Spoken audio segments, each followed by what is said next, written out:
Chapter 605. That year in Hangzhou in Jiangnan, Yilu Yun had toppled a building with one strike of his sword. Not long after, Haitang had received the Northern Qi Empress Dowager's edict and floated back to the north. After that, Fan Xian and the two of them had never seen each other again. They only occasionally exchanged letters. However, the shocking change in the autumn of the 7th year of the Qing calendar severed the correspondence between the two of them. The Northern Qi saint girl, Master Ku He's true last disciple, and the present leader of Tianyi Dao had mysteriously disappeared from everyone's sight. Even the Northern Qi people didn't seem to know where she had gone. Fan Xian had had the 4th Bureau of the Overwatch Council and Baoyue brothel search all over the world for news of her, but they still came up empty-handed. She had disappeared so decisively and completely that it gave people the feeling that Haitang Duo had never existed in this world. Fan Xian knew that this woman had once existed and would certainly exist somewhere in the world. She was watching him and doing something because he had once held her hand and touched her heart. However, he had not thought that the missing Haitang Duo would appear on the grasslands to the west of the Qing kingdom. Furthermore, she had stayed on the grasslands for 2 years and changed her name to Songji Xianling. "Do you not have anything to explain to me?"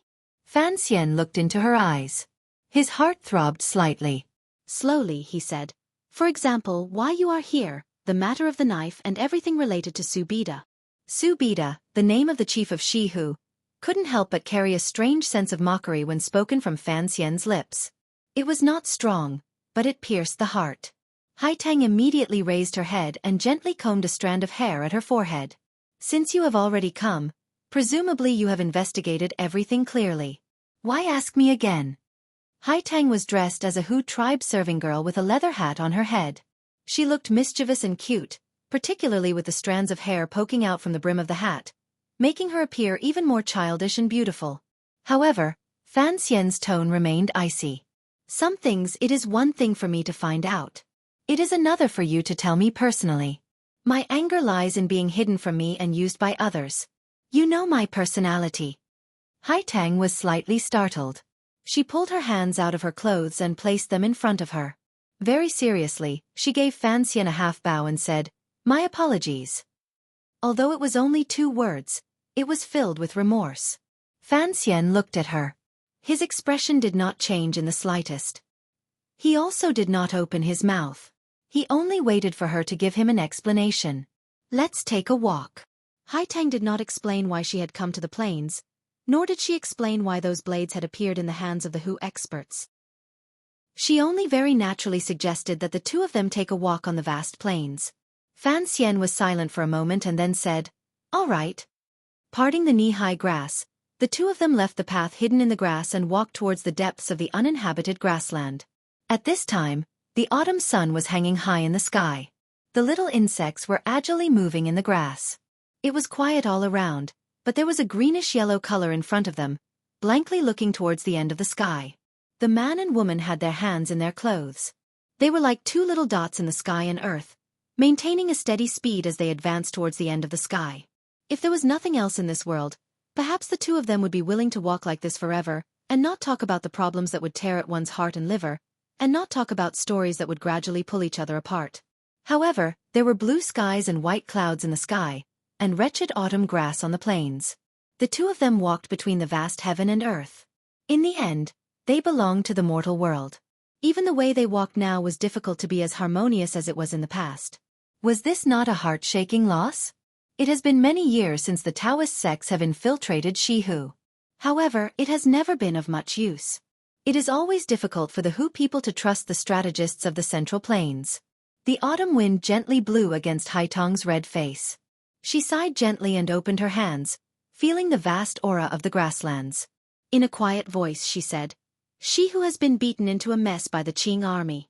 If we want the Hu people to become a force that can stand against the Qing kingdom, even if it is a force that can slow you down slightly, it is still a very difficult matter." Fan Xian was silent and listened intently. Haitang walked slowly and looked at the sun hanging over the grasslands in the distance. Narrowing her eyes, she said, 2 years ago, before my teacher passed away, he gave me this mission." "What mission?" "Help the chief unify the grasslands and establish a country." Haitang looked at him expressionlessly. As you know, although the Hu people are good at fighting, there are countless tribes that are only nominally controlled by the court. As a whole, They are like scattered sand. If they are unable to unify the grasslands and establish a true country, how can they slow down the Qing kingdom's pace of unifying the world? Fan Xian smiled coldly and said, in order to stop the Qing kingdom, you are willing to allow a new grasslands kingdom to rise on the grasslands. Have you ever thought that if the Hu people truly become powerful, what will it bring to the world? Without waiting for Haitang to speak, he stared into her eyes and said, when we were in Hangzhou, you once reminded me that the Hu people are ambitious and cruel by nature. For thousands of years, they have always taken pleasure in killing. Unexpectedly, you now want to put on armor for this pack of wolves. Is the threat the Qing kingdom poses to you so great that Tianyi Dao has to give up on the principles of the way? Facing his gaze, Haitang didn't show a hint of fear, saying slowly, it's not possible to build a nation on the grassland in a short period of time. The plan of my late master will definitely take place 20 years later. I have to admit that I was stunned when my master returned to Green Mountain with severe injuries. I've never thought that your emperor would be so formidable. She smiled self-mockingly and said, since the Iron Riders of the Qing army have already become a foregone conclusion, how could the Qi kingdom be willing to become fish under the knife? Of course, I had to think of some way to slow down your steps. Fan Xian furrowed his brows and waved his hand, stopping her explanation. Straightforwardly, he asked, this plan is indeed sinister and far-sighted. If the Grasslands court can truly establish a true country, the Qing kingdom will probably never be able to sleep peacefully. Even if we take down northern Qi, we will always have to worry about the situation in the west. This will also give you some opportunities to take advantage of. But, he faintly said, although I have only seen Subida from afar, I know this chief's nature is like a hawk's. He is definitely not a normal person. Since Ku He chose him before he died, how could you make him trust your troops and follow your plan? You said earlier that Tianyi Dao's intention to infiltrate the Western Hu court is not something that has happened in a day or two. How can you do all this? Fan Xian lowered his head to look at the small leather boots on Haitang's feet. Northern Qi people have already begun to enter the Western Hu court to manage political affairs for Su Bida and make plans. Presumably, other than civil officials, there are also some military advisors who understand the Qing military situation. How did you convince the Hu people to accept these Northern Qi people? You're talking about Wei Wuqing and the others, Haitang replied lightly. They are not all Northern Qi people, Haitang replied lightly. There are also people from Dongyi and the Qing kingdom. Fan Xian looked at her with slight surprise. Haitang continued lightly. These people are only capable people hired by the chief with a large sum of money. They don't know me or my position in the court. What I need to do is to convince the chief, a ruler with a heart as wide as the sea and sky, that he should be good at accepting all outside wisdom. To subdue the 4 seas, he needs to use the people of the 4 seas. Fan Xian's brows were furrowed tightly. Looking at her, he said, but you still haven't explained why Subida, such an ambitious person, would listen to everything you say. You have to know that in the Hu people's tribes, women never have much of a place. Haitang smiled slightly. A glimmer of interest suddenly appeared on her plain face. Looking at Fan Xian, she asked, do you think I'm using a honey trap? Fan Xian paused and didn't know how to respond. He had long discovered that the chief had entered Haitang's tent more than once at night. Furthermore, it was clear that the chief had some feelings for Haitang. Haitang smiled and looked into Fan Xian's eyes. Sighing, she said, I wasn't born as beautiful as you. Even if I wanted to use a honey trap, I don't have the capital. At this moment, a strange thing happened between the two of them. When Haitang sighed at Fan Xian's appearance, her arm seemed to rise uncontrollably. Her fingertips trembled slightly and touched Fan Xian's cheek. Sliding an inch across his face, the light touch of her fingertips against his skin was so bone-deep that it touched the deepest feelings in the bottom of their hearts. When the two of them realized that such a warm scene had occurred, they immediately froze. Fan Xian's body was slightly stiff. With great difficulty, he raised his left hand and grasped the hand beside his face. Holding it, he would never let go. Being held by Fan Xian's warm hand, Haitang's body was also slightly stiff. I found that it is difficult for the two of us to walk as harmoniously as before. Fan Xian held her hand and quietly said. Perhaps the amplitude of the swing is not the same. If we hold hands, would it be better? But the steps are still not the same. Haitang had a serene and peaceful smile on her face, but her words carried boundless regret and disappointment. I have to try. Fan Xian didn't care what she was thinking. Holding her hand, he continued to walk deeper into the grasslands. There were only the two of them in the world. At least, in this moment, there was no need to say such unpleasant things. Are you jealous? Haiteng half leaned on Fan Xian's shoulder. Their hands were held tightly together. It was as if they were both afraid the other would suddenly let go. At this moment, they were sitting on a meadow. Below the meadow was a small lake. Across the lake was the gradually setting sun. The golden rays of the setting sun drew a golden line on the surface of the water. Occasionally, a few wild ducks flew across the surface of the water, squawking strangely. This scene was very familiar. It was as if they were still in Jiangnan by the lake, and it was still the same two people. Why would I be jealous? Fan Xian said with some dissatisfaction. Su Bida was able to suppress the left and right virtuous princes in a few short years. The power of the court is the most powerful on the grasslands.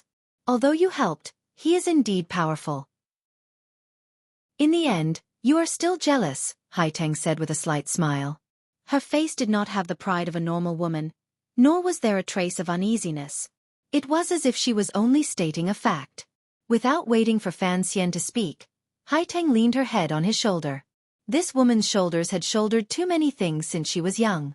Although no one knew how old she was or where she was born, her identity as the saint girl of Northern Qi and the successor of Tianyi Dao forced her to shoulder all of this.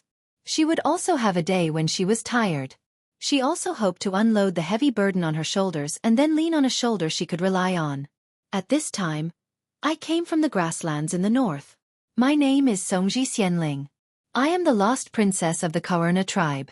Haiteng gazed in a daze at the setting sun across the lake and slowly said, On the grasslands in the north, I helped many people and led the last group of tribes moving south to the grasslands of Shihu. The children of the tribes that came to the south earlier acknowledged my identity as the princess of the Kaurna tribe. Thus, the chief had to pay attention to me, at least at the beginning, to the power behind me. Kaurna? Fan Xian turned his head and looked at her bright forehead. Faintly, he said, To go around in such a big circle, in order to not make Su Bida suspicious, Xueqi has truly put in a lot of effort. Although Haiteng had said it simply, Fan Xian knew that the northern man could not withstand the cold of heaven's might and were forced to move south. There were countless deaths and injuries along the way, but they still left tens of thousands of riders on the grasslands. For Haiteng to be recognized as the leader by these northern tribes, she must have paid a very difficult price. The reason Chief Su Bida's court was able to sweep away the resistance on the grasslands in such a short time was largely because he had stood against the opinions of the masses and accepted his brothers from the northern grasslands. Thus, he had obtained the support of the tens of thousands of northern man riders. Looking at it now, Haiteng was probably part of this support. You are the northern Qi saint girl. Suddenly, you have become the saint girl of the northern tribes. Are you not worried that your identity will be exposed? Fan Xian said quietly. I believe in your intelligence and ability. The chief will certainly not be able to do without your help, particularly after seeing some results. However, your identity will always be a major problem. Expose what identity? Haiteng straightened her body and smiled slightly. Expose my identity as the successor of Tianyi Dao? Fan Xian thought it made sense. Even if Chief Su Bida knew what was true identity, it would not have any effect on his choice. But, what about the tens of thousands of riders from the northern tribes? That was the greatest source of Haiteng's involvement in the matter of Shihu. If they found out that the princess of the Kaurna tribe was a fake, what would happen? Logically speaking, if Haiteng's identity was exposed, the northern Qi people's plot would collapse. This should be something that Fan Xian and the Qing people would be most happy to see. For some reason, Fan Xian believed that Haiteng would not make such a mistake. Perhaps the already dead Master Ku, he would not have not thought of this link that could easily go wrong. Thus, he listened quietly to Haiteng's explanation. What do you know about Kaurna? In the past, the court tribe of the northern grasslands had already been wiped out by Commander Zhang Qingfeng a few decades ago. From then on, the northern tribes were a group of dragons without a leader. Additionally, Shang Shanhu was guarding the northern gate, so they could not cause any more major trouble. Haiteng looked calmly into his eyes and said, What did you like to ask me the most in the past? Fan Xian's brows were furrowed tightly. He didn't know what connection these two questions had, but it was an important matter. He thought about it seriously. A moment later, he hesitantly said, "I'd like to ask you how old you really are." He smiled and explained, "Although I don't mind older women falling in love with younger men, I was afraid that you would be 40 or 50 years old and rely on your youthful skills to deceive a pitiful person like me. An old cow eating young grass. How innocent is the young grass." A slight blush appeared on Haitong's face, but it disappeared in a flash. Shortly after, she smiled and said, "I still haven't answered you because I don't know how old I am." Fan Xian was silent. He knew that Haitang was an orphan girl who had been carefully cared for by Master Xueqi from a young age. "I am 19 this year." Haitang suddenly stared seriously into his eyes and said, "My mother was a princess who escaped from the Karna court." Fan Xian didn't hear these words clearly. He thought to himself, 19? Then, when he gave her the aphrodisiac by the North Sea, she was only 14. Was he teasing a lowly or poisoning a youth? This girl was indeed younger than him. Wait, princess? Mother? The Karna court? He abruptly stood up and looked at Haitang in disbelief. Haitang was sitting hugging her knees and watching the ducks dancing on the lake with a peaceful expression. It was as if she didn't realize what a shocking secret she had just told Fan Xian. "You are really the princess of the Karna tribe," Fan Xian said in a trembling voice. When it came to everything on the grasslands, he had calculated clearly. He had laid out all the countermeasures to the plot coup he had left behind. Even exposing Haitong's identity at the right time was part of his plan. He had not thought that Haitong's ability to influence the chief and secretly help the grasslands court build a country was not based on a fake identity. She was a princess. Haitang hugged her knees and placed her head gently on them. Looking at the pool of water and golden light in front of her, confusion appeared in her eyes. In a quiet voice she said, "You are indeed calmer than me. 2 years ago, when I heard about my past from my teacher, my reaction was much greater than yours." Chapter 606. Fan Xian looked at her and couldn't say a single word. He finally gradually understood a principle of the world. Perhaps everything was predestined and predestined. Duodwa's background appeared strange. Thinking about it closely, it was nothing more than Master Xueqi's occasional thought decades ago. However, this thought had floated into the future, landed in front of him, and landed on the grasslands in front of him. There was no need to consider how Haitang was able to make the people of the northern tribes believe her identity as a princess. There was no need to consider how she had done all of this 2 years ago. Since Xueqi had thrown out this variable before his death, he had long made preparations. Xueqi had deceived his brother and left behind a bloodline of the Karna court. How could he not have left behind some sort of keepsake or something similar? More importantly, your parents? Fan Xian asked quietly as he looked at Haitang's rarely seen dazed face. Haitang hugged her knees and didn't move. She felt this man's affection in her heart. He didn't ask about the grasslands and didn't press her. Instead, he immediately thought of the thing she cared about the most. "They passed away when I was very young." The girl's face under the hat appeared somewhat lonely. Fan Xian didn't continue asking this question. As for Haitong's parents, how the last of the Karna nobles left this world, and whether or not it was Xueqi's doing, it was no longer important. Presumably, Haitang also didn't want to connect her teacher to that kind of character. However, she must have some guesses in her heart. "Teacher said these words to me before he died and let me choose for myself what I should do." Haitang looked at the ducks on the surface of the lake. Her brows gradually furrowed together. For some reason, the ducks no longer splashed in the dusk. Instead, they timidly hid in the few water plants by the side of the lake. "Your choice was to listen to his suggestion and return to the tribe. Then you came to the grasslands." Fan Xian lowered his head and thought. Songji was the Karna surname. However, this tribe had been wiped out by Commander Zhang Qingfeng decades ago, so no one in the world would think that the name Songji Xianling had anything to do with the Hu people. A glimmer of pity flashed through his eyes. Looking at Haitang, he said, "If you want to take revenge for your mother's tribe, you should take revenge on northern Qi. Why target the Qing kingdom?" "Revenge? I rarely think about things that happened decades ago." Haitang combed the strands of hair poking out from under the brim of her hat and glanced at Fan Xian. In a quiet voice she said, "Just like you, we all know that things like hatred often can't be washed clean. I just want to see how the people who share the same roots as me live. And the who are actually also people. They also have the right to live. Who knows how many people have died along the way during this long journey to the south? Don't tell me the women and children in the tribe don't have the right to live? As for the great Qi kingdom, she lowered her head and laughed self-mockingly. Although Master revealed my past, he gave me the Tiani Dao. I am still the holy maiden of the great Qi kingdom. If I really wanted to bring disaster to the great Qi kingdom, why would I need to come to the grasslands? I just want the people in these tribes to have a stable country to live in. Haitang stared into Fan Xian's eyes. Thus, I want to help Su Bida unify the grasslands, end the endless internal strife, and bring peace to the grasslands. Peace. Fan Xian's voice immediately became cold. The unification and peace of the grasslands will certainly lead to an all-out war with the Qing kingdom. Is this the future you hope for? I will keep Su Bida in check. Haitang lowered her head. Childish, Fan Xian said quietly.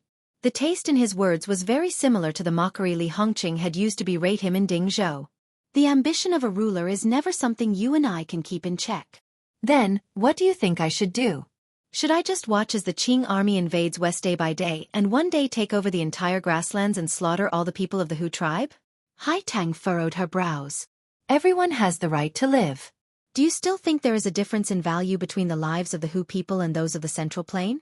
Of course there is a difference. The lives of those close to me are precious. Fan Xian did not back down. You only think about how the Hu people will survive. Have you ever thought about the soldiers and people the Qing kingdom has stationed on Shiliang Road? Traveling west, I don't know how many houses have been burned or how many women and children have been killed. If this is the peace you want, then I will destroy all of this. Fan Xian's eyes narrowed slightly as he stared at Haitang's face. This is a hatred formed over 1,000 years. Our generation has no way of erasing it. You stand in the position of the court of the grasslands and hope the Qing kingdom will back down. I stand in the position of the Qing kingdom and hope the grasslands will continue to be chaotic. Haitang rose and raised her head slightly to look at Fan Xian. You've already been on the grasslands for a dozen days. Presumably, you have investigated some things. Why haven't you gone back? What are you waiting for me here for? I want to confirm your role. Fan Xian's face was slightly pale. Perhaps you haven't even thought about it, but you actually still see yourself as a Northern Qi citizen and have never seen yourself as the Princess of Ka, Erna. In the name of finding a place to live for the grasslands, it is actually for the safety of Northern Qi's rear and to help Northern Qi slow down my emperor's footsteps. Without waiting for Haitang to speak, Fan Xian raised his brows and stopped her from speaking. This is a subconscious action. Speaking of this, I have to admire Master Ku He. He looked at Haitang with pity. You are a saint girl. You are the most outstanding figure after Ku He in Tiani Dao. However, your entire life seems to be the same as mine. You have been controlled by a lofty figure. Every step you make is within his calculations. Regardless of whether it is actively or passively, Ku He is using you to protect his Qi dynasty. Ku He had raised Haitang for nearly 20 years and understood his female disciple too well. He had long calculated clearly what Haitang's decision would be after she learned of her past. He knew that no matter how Haitang chose her path, it would follow his plans and give the Qing kingdom a painful blow. Haitang's expression became more and more desolate. These 2 years of assisting Chief Su Bida on the grasslands had truly used up too much of her energy. Now by the lakeside, Fan Xian had directly exposed the thoughts hidden under her leather robe. It was only now that she discovered the sliver of thoughts she herself had been avoiding. None of us are saints. It is impossible for us to view the people of the world as equals. If you say I am sinister, then you are also selfish, Fan Xian said with a slight smile. Fan Xian smiled slightly mockingly and said, You used the lives of the West-bearded people to delay the Iron Riders of the Qing kingdom. It is to Northern Qi's advantage. But have you ever thought, do these people of the grasslands really need a powerful court and need to march east? Ku He is truly powerful, Fan Xian closed his eyes and slowly said. Although he lost to the emperor in the end, even though he died, he brought the Qing kingdom a great deal of trouble. It has to be said that the 2 brothers of the Zhan family are truly the best in the world. The Qing emperor had fought south and north all his life and rarely lost. The only time he had lost completely was at the hands of the Wei kingdom's commander, Zhan Qingfeng.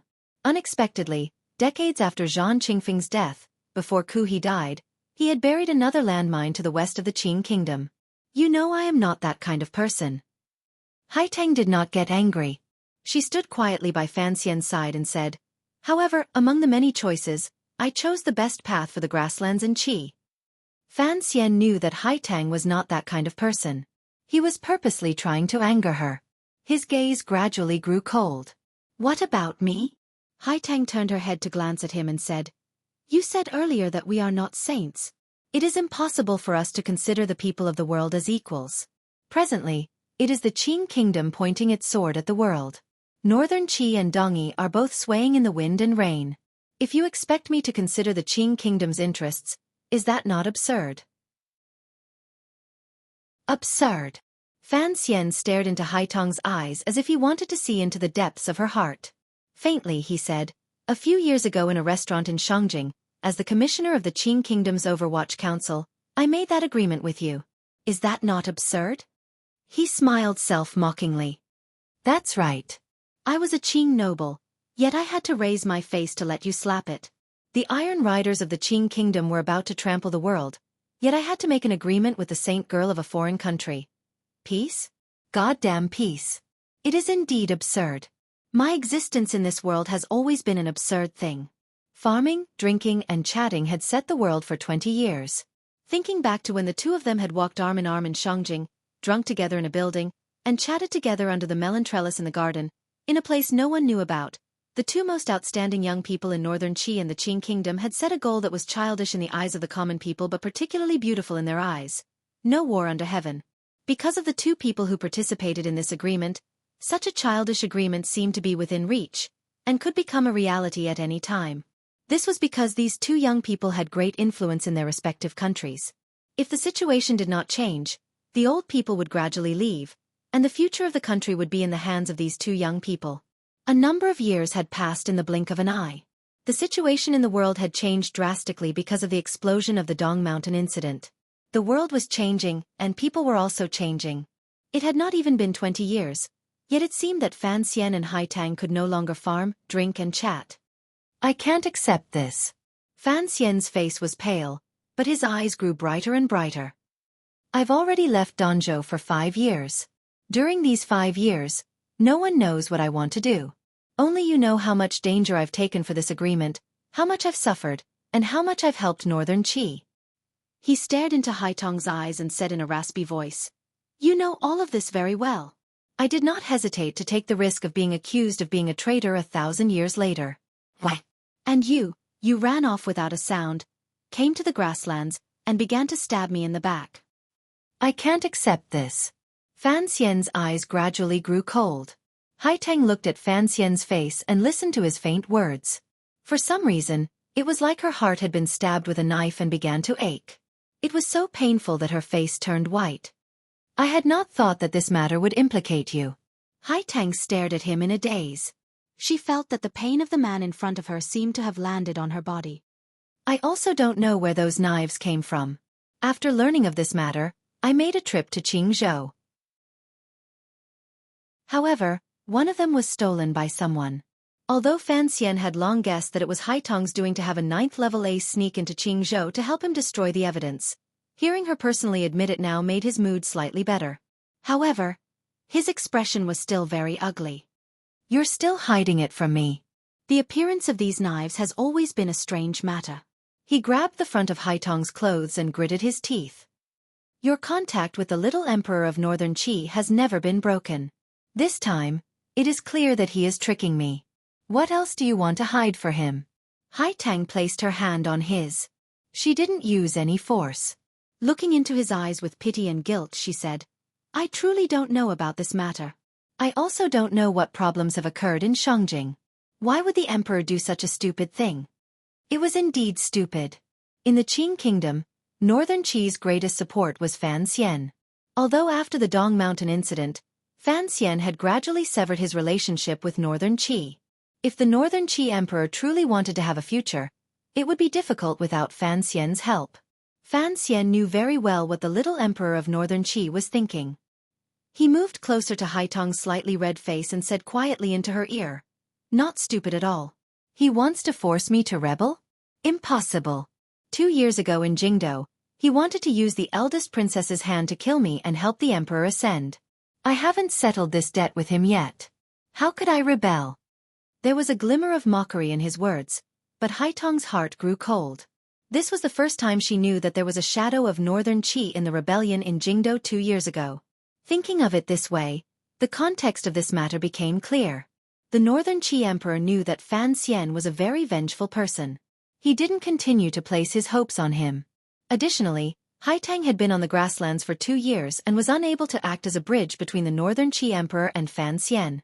The two sides gradually drifted apart.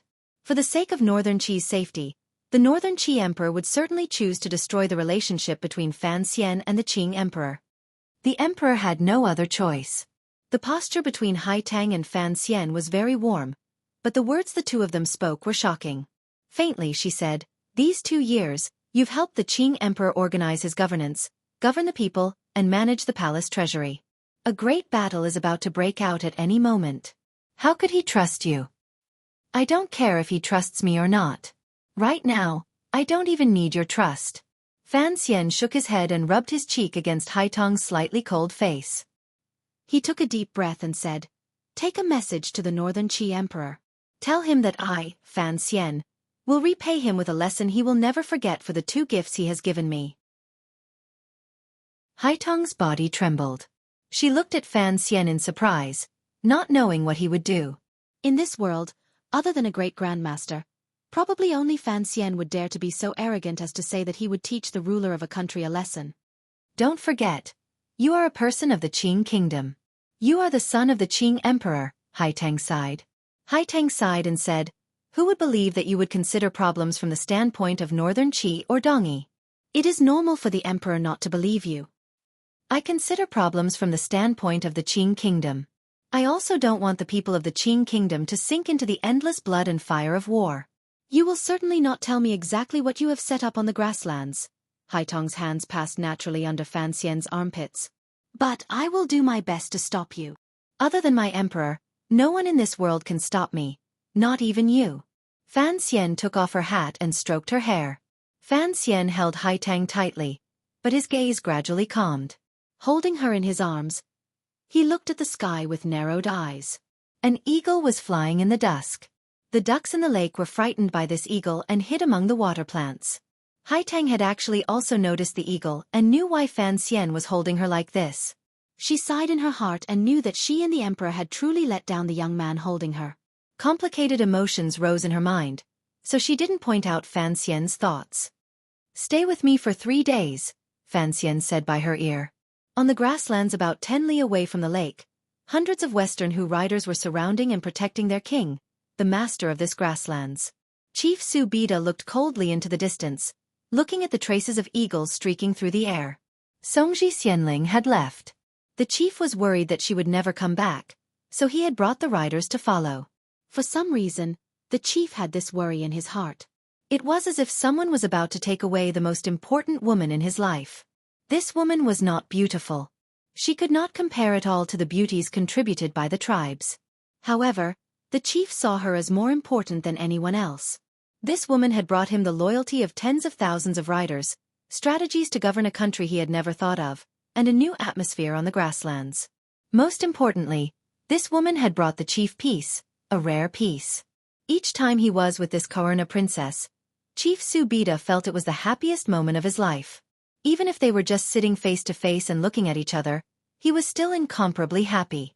He knew she was the Northern Qi saint girl, the last disciple of the great Grandmaster Ku He, and a traveler of the mysterious longevity heaven. He also knew that Songji Xianling was a Hu person and of the same race as him. If, in the future, he could sweep through the world and invade the grasslands, with her sitting by the side of the horse, the world would certainly be much more beautiful. The eagle gradually descended. Chief Su Bida's eyes narrowed. Like an eagle's, they flashed with an intimidating light. The girl had gone after a man. Who was that man? The eagle could not report to the chief that the man was abominably taking advantage of his treasure, so the chief could still maintain his current calm. In other words, Fan Xian's deliberate actions did not have the effect he had imagined. Charge over and kill him. The great Donghu looked at the chief's stormy expression and said in a loud voice, "Kill him." Su Bida did not reply. When Songji Xianling left, she had said she would come back, so she would certainly come back. He respected this woman with a strange background. Although he did not mind using a sword to announce his power, he did not want to use this method to win a woman's heart. Follow them. Don't disturb them. Chief Su Bida closed his eyes and spoke gently, but his words concealed a heart-palpitating coldness. There were many aces in the court by the chief's side. If these hundreds of riders charged over, no matter how powerful Fan Xian was, it would be difficult for him to escape death on this boundless grasslands. He was curious as to who could move Songji Xianling so much. Was it the Qing Kingdom pretty boy from a few years ago? The master of the grassland's grip on the reins grew tighter and tighter, but his expression remained calm. He was destined to become the master of the world. He would not lose his composure because of a powerful official in the Qing Kingdom. However, he would not allow the young man to come to the grasslands and return alive. The eagle sent a message. The Western Hu riders near the court began to gather. As soon as Songji Xianling and the young man separated, they would begin to attack. They followed for 3 days. During these 3 days, Fan Xian and Haitang wandered on the grasslands. They bought 2 good horses in a tribe and galloped to their heart's content. They then went to the ocean to catch 2 nets of small silver fish to roast and eat. On the last night, they stopped at a relatively large tribe. Surrounding a fire, they ate beef and mutton with the Hu people and drank Shadatsi wine. Haitang knew what these 3 days meant. After 3 days, perhaps the 2 of them would tear apart this complicated relationship and become irreconcilable enemies. Thus, these 3 days had to be treasured. Fan Xian also knew what these 3 days meant. Haitang's identity as a princess had not resounded through the grasslands, but she could take him to move about as she pleased on the grasslands. She wanted to use this fresh reality to tell him that the Hu people and the people of the Central Plain could coexist peacefully, and that the Hu people were not naturally savage and bloodthirsty. Because of her guilt, Haitang stayed with Fan Xian for 3 days and didn't ask anything else. She had no idea of Fan Xian's true goal. The light from the fire shone on their faces. Their faces were bright red, just like 2 playful children in the winter. Haitang handed 2 items to Fan Xian and said, "These are for your child." Fan Xian accepted them and found that it was a string of ruby beads and a small knife that the Hu children liked to play with. It was very cute. "The beads are for Xiaohua and the knife is for Liangzi?" He raised his brows. "Xiaohua will probably like it. Liangzi is still young. I'm afraid he won't like it. However, thank you for your thoughtfulness. Teacher once said that it would be difficult for Lady Fan's body to have children. Now that Fan Liang has been born, it can be said that one of her wishes has been fulfilled." Haitang smiled faintly. "Presumably, you've put in a lot of effort." 3 months ago, Lin Wanner, who had been pregnant for 10 months, finally gave birth to a son.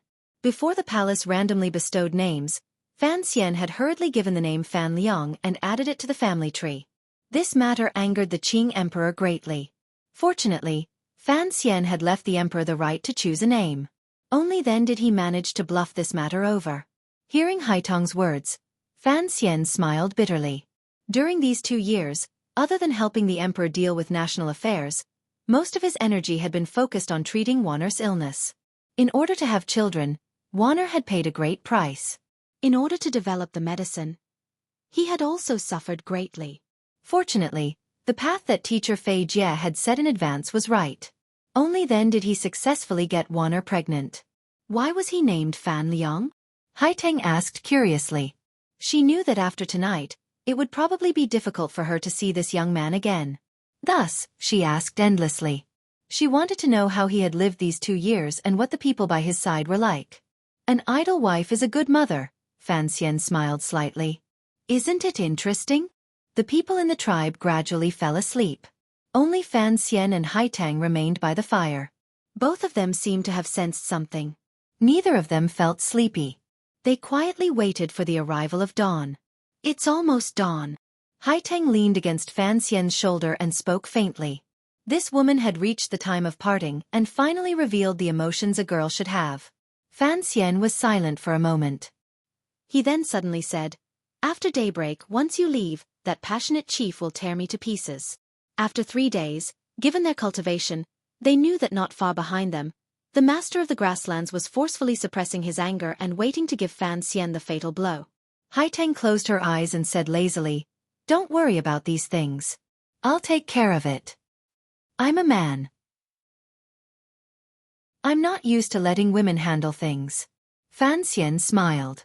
The firelight shone on his smile. It appeared particularly friendly and confident. "You are very strong, and so is the chief. But I will prove that I am stronger than you." Haitang sat up straight and looked at him quietly, not knowing what he wanted to say. Fan Xian looked at her calmly and said, "I have never liked the stories of lovers separated by their tribes in novels. Duo, you plotted on the grasslands for 2 years, and I prepared for 4 months. I will completely defeat you and sever all of the thoughts Xueqi left behind.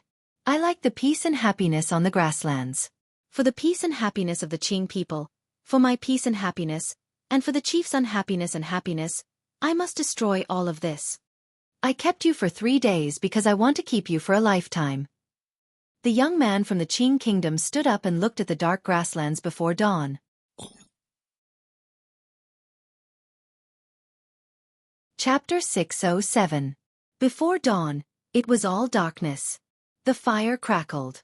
Occasionally, a few sparks would leap out and draw out a fleeting red mark in the air. These red marks were reflected in Haitang's eyes and appeared particularly strange. She stood up and looked at Fan Xian. Quietly she said, "What exactly do you want to do?" Or rather, what exactly had Fan Xian done in these 3 days? "I haven't done anything." Fan Xian's back was to her. His back appeared particularly straight. "I only want to keep you for 3 days." Haitang's pupils constricted slightly. She had been tricked by Fan Xian into coming out for 3 days. The aces in the court had followed Chief Su Bida and followed them for 3 days. Indeed, Fan Xian didn't need to do anything personally, but something must have gone wrong in the court. This woman was someone who could take things up and let them go. She glanced at Fan Xian calmly and then turned to walk toward the back of the tribe. Her footsteps were not very urgent, but her speed was very fast. Like a sprite on the grasslands, she flew 30 feet in a flash.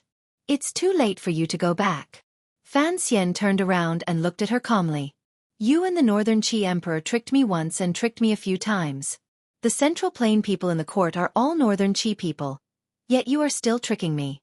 These people working in the court are dangerous people for the Qing kingdom. I have to get rid of them." Haitang stopped walking. She knew what Fan Xian said was true. If something strange had happened in the court during these 3 days, even if she rushed back now, it would be too late. The Crescent Sea is heavily guarded. Since you didn't act personally, who did it? Without waiting for Fan Xian's reply, a dark and cold image seeped into her heart. She had not forgotten that the Overwatch Council had the best assassin in the world. The chief was not in the court, and all the aces were out. If that assassin acted, who could stop him? The shadow of the Overwatch Council would never miss an attack. Regardless of whether Haitang or the chief were able to stay in the court, they probably would not give the shadow any chance to act. Thinking of this, Haitang finally understood why Fan Xian had revealed himself to lure her to find him and lure the chief to follow the two of them. "Your heart is indeed becoming harder and harder." She turned around and looked at Fan Xian. She was not angry, only lonely. "Is there anyone in this world that you are not willing to use?" Fan Xian had used Haitang, but he did not feel any remorse in his heart. The two of them were already enemies. "I am not a heartless person." He then shook his arms and leapt toward her. The tyrannical Xueqi in his body bloomed to its limit in an instant, shaking the night sky and grasslands into chaos. Like a tornado, it swept forward. Haitang's eyes lit up as she watched the godlike man approach her. She reached out from her thin leather robe and drew a semicircle beside her, stabilizing the flow of air around her in the time it took for a spark to fly off a flint. A moment ago, there was endless affection and sorrow at parting. In the next moment, a storm suddenly rose. Fan Xian was like a god of death under the moonlit night. Carrying the grass and sparks around him, he struck out with a fist that was like thunder. Haitang Duodua's figure flashed and disappeared in front of this storm. In the next moment, she appeared in front of Fan Xian in the eye of the storm. Using her fingers as a sword, she stabbed out at an angle. It was as if she wanted to knock down the moon in the sky. The Crescent Sea reflected the moon in the sky. It was beautiful, clear, and serene. The people around the sea were sleeping deeply. Only the serving girls who had woken up early began to walk into the sea to prepare to fill the water for the nobles to wash. A serving girl looked at the hunched mute servant and smiled. She took out a piece of cake from her clothes and handed it over. This mute servant had been picked up from the grasslands by the Donghu family 4 months ago. His body was a bit handicapped, but he had great strength. Using him to do rough work was the most convenient. However, because he could not speak and was a slave, he was often bullied by the young nobles around the court. He looked very pitiful. If it weren't for these kind Hu girls helping him out daily, this mute servant probably wouldn't have lived for more than a few days. The mute servant accepted the cake the Hu girls handed him and smiled ingratiatingly. His throat made a croaking sound as if he wanted to express his thanks. The Hu girls giggled and almost broke the piece of the crescent sea before dawn. The mute servant walked toward the meadow behind the crescent sea. Every day at dawn, he would go pick up sheep dung. The people in the court had long become used to this sight. Today, this mute servant walked through the meadow and the dense sheep dung. His body remained hunched and he didn't even glance at the sheep dung. Usually, he would be happy to run into so much sheep dung. Today, he would not be happy because he no longer had to pick up sheep dung. Walking to a patch of long grass, the mute servant slowly took out an iron drill from his bosom and stabbed it into the soil. With a shake of his right palm, the iron drill that was stained with blood was shaken several feet into the soil with a poochy sound. Not a single trace of it could be found. The mute servant pressed his dry lips together and closed his eyes to think back to the process of his actions. After confirming he had not missed anything, he once again raised his feet. His body was still hunched as he slowly walked into the depths of the grasslands. No one knew how long it would take before he could walk back to the central plain. The surroundings of the crescent sea were calm. No one noticed that a mute servant had left the place he had lived in for 4 months. The security around the king's tent appeared tight, but in reality, it appeared lifeless, particularly the people from the central plain who the chief placed great importance on. The important figures responsible for communicating with Qingzhou and Dingzhou lived in tents that were particularly deathly silent. Wei Wuqing's body was weak. He couldn't speak at all. He couldn't even move a finger. However, his teeth chattered endlessly and made a rattling sound. He looked at the dead people around him and felt a chill rise from the depths of his heart. He was responsible for the court's accounts and trade. He knew that the colleagues around him were all powerful figures from the Qi kingdom. If these people hadn't helped the chief, the power on the grasslands would not have been able to fight the Iron Riders of the Qing kingdom in the past year or so and reap so many benefits from it. However, these people had all died. Only he had survived. He thought of the scene earlier. Terror rose in his heart. It made him want to scream, but he couldn't make a sound. The shadow, the god of death, had controlled him like a ghost and then easily and slowly massacred everyone in the tent. No one made a sound or had any reaction. Wei Wuqing didn't know who that person was or why he hadn't killed him. Chatting could preserve his life. This was a benefit no one could think of. He only sank into endless terror. His pupils constricted nervously. He felt that this patch of darkness would never be able to turn into light. One finger picked up the moon. The fingertip was slender and ordinary, but it seemed to contain the brilliance of heaven and earth. In an instant, it broke through the wind and intent and lifted toward Fan Xian's throat. His fist had already struck empty air. It brushed past Haitong's right shoulder and crashed into the grasslands, sending up a large cloud of dirt and grass. Borrowing the power of heaven and earth to do things naturally. No school was more powerful than Tianyi Dao. The shadow of the moon gradually disappeared. The view on the grasslands was blurry. With Haitong's sliding step and attack, it was as if she could sense every wisp of wind and every grain of grass on the grasslands. She moved gracefully toward Fan Xian. Fan Xian had learned the heart of Tianyi Dao from this girl's family. When it came to the cultivation of borrowing power, he was far from Haitong's match. His eyes narrowed. With a flick of his left finger, a small knife spun 2 rounds on his fingertip. It left the sheath. A cold light flashed. A beheading moon, chopped towards the fingertip a few inches away from his throat. Given their cultivation realms, regardless of whether it was a finger or a movement, as long as it touched the other person's body and Junqi entered through the bridge, it would heavily injure the other person.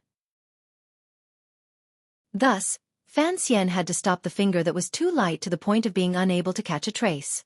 In order to hide his identity, he did not have a sleeve crossbow on him. There was no black dagger in his boots. Where did this knife come from? The small knife light was about to chop Haitang's finger. In this moment, everything seemed to slow down.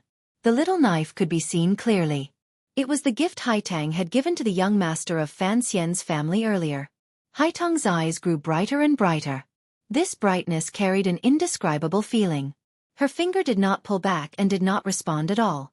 It continued to point toward Fan Xian's throat as if she did not see the knife. Fan Xian sighed in his heart. His left hand relaxed slightly, and the knife light immediately retracted. Unexpectedly, he did not care about Haitang's finger pointing toward his throat. Instead, he slammed it down toward Haitang's chest. Fan Xian pulled back his knife, Haitang pulled back her finger, Fan Xian brought down his palm, and Haitang returned to protect. These were 4 simple movements, but they had to be done so cleanly and without any hesitation. In this world, probably only when these 2 young people faced each other could there be such a miraculous scene. In the end, Fan Xian had the first move. His palm had already landed on Haitang's chest. Haitang's eyes grew brighter and brighter. She did not pay any attention to this palm. Instead, her fingers spread out gently like the autumn grass floating in the night wind on the grasslands. Strand by strand, they wrapped around Fan Xian's arm and restrained his right arm. In a flash, Fan Xian and Haitang Duo each had a chance to kill the other. This opportunity had even been purposely left by the other, but neither of them could act. This was the first time the 2 of them had met by the North Sea. After Fan Xian had used aphrodisiac and poetry to move her soul, and Haitang had responded with light, it was the continuation of the battle of hearts between the 2 major figures of the younger generation of Northern Qi and the Qing kingdom that had lasted for years. It looked like he had moved his hand, but in reality, he had moved his heart. Haitang gambled that Fan Xian's knife aimed at her finger would not go down, and Fan Xian abandoned his knife. Fan Xian gambled that Haitang's finger aimed at his throat would not go down, and Haitang pulled back her finger. Haitang gambled that Fan Xian's palm aimed at her chest would not go down, and so she bound his right arm. If they both couldn't bear it, why act? There was a strange smile on Fan Xian's face as he looked at Haitang in front of him. Although the 2 of them knew that this attack would probably be futile in the end, he still acted. Haitang placed her hand on his finger and spat out the pure Zhenqi of Tianyi Dao, stopping the tyrannical Zhenqi in Fan Xian's right arm from charging forward. It immediately made the palm he had imprinted on her chest useless. Fan Xian still acted. There was no threat or Zhenqi. He moved around Haitang's clothes. The place where his palm pressed was very wonderful, very soft, and very gentle. Thus, this move was very enchanting. Haitang was very angry, and her heart was slightly in chaos. Fan Xian's left hand, which had abandoned his knife, quietly brushed up in the instant her heart was slightly in chaos. It brushed against the side of Haitang's ear. With a gentle flick of his little finger, a golden needle pierced into the pressure point below Haitang's ear. He wanted to kidnap Haitang and bring her back to the central plane. He wanted the trap coup he had set to stop tormenting this pitiful girl's state of mind. Thus, he thought long and hard and was willing to take the risk to capture her. It was this needle. The pride of a generation, the Northern Qi saint girl, Haitang Duo, had finally lost. She had lost to Fan Xian on this quiet grassland. In the 4th year of the Qing calendar, Haitang Duo had emerged from the mountains. She had fought dozens of battles, large and small, and had never tasted defeat. Her reputation flourished until an immortal poet and a young ace appeared in the Qing kingdom. From then on, the people of the world discussed fervently if Haitang Duo met Fan Xian, who would win. On the shore of the North Sea, Haitang had first met Fan Xian. At that time, Fan Xian was not a match for Haitang at all. He had only relied on the footwork Uncle Wu Zhu had personally taught him to barely dodge. Using poisonous needles and poisonous smoke, he had held on the meadow. Fan Xian had not lost. Relying on his shamelessness and ruthlessness, he had successfully forced Haitang back. Did they remember that the North Sea was full of spring? After that, Haitang and Fan Xian had never truly exchanged blows. Both of them knew that if it was just a contest of martial arts, Fan Xian was no match for Haitang. However, if it was a life-and-death battle, given Fan Xian's ruthlessness, even if Haitang could kill Fan Xian, she would probably have to pay a great price. After that, the 2 of them became friends. The entire world began to sing about this scandal. Everyone knew that it was impossible for the 2 of them to fight. Some people couldn't help but feel disappointed. If these disappointed people knew what had happened on the grasslands, they would certainly be very excited. Haitang Duo had finally lost to Sir Fan Jr. More accurately, she had lost to Fan Xian's even more shameless and sinister nature. The golden needle trembled under Haitang's glistening ear. Fan Xian's fingers gently pinched the needle. His expression was very serious. He endlessly used this thin needle to pour Xueqi into Haitang's meridians. His right hand had long broken free of Haitang's control. It pressed swiftly on the girl's body. He had to completely control her. In Jiangnan, the injuries in his body had been healed by Tianyi Dao's Xueqi. Fan Xian knew better than anyone the recovery power of Tianyi Dao's Xueqi. The golden needle pressing into a meridian point could only make Haitang's body freeze for a moment. To truly control her and not harm her, he could only use his tyrannical Xueqi to forcefully seal the meridians in her body. However, Fan Xian's fingers, which carried a strong wind, gradually slowed. His gaze was very serious and even carried a glimmer of sorrow. Finally, he stopped his fingers. His left hand also slowly left the golden needle. With a crisp crack, the golden needle under Haitang's ear broke inch by inch. Such a thin and soft golden needle pressed into an important meridian point under her ear was broken by the Xueqi in her body. What a powerful rebound! With a pft, Haitang spat out a mouthful of fresh blood. Her face immediately paled, but her eyes remained bright. She calmly looked at the sorrowful Fan Xian in front of her. Wiping the blood from the corner of her mouth, she said, "I've already injured my internal organs. I'm not a match for you. You can try to keep me here." Fan Xian was silent.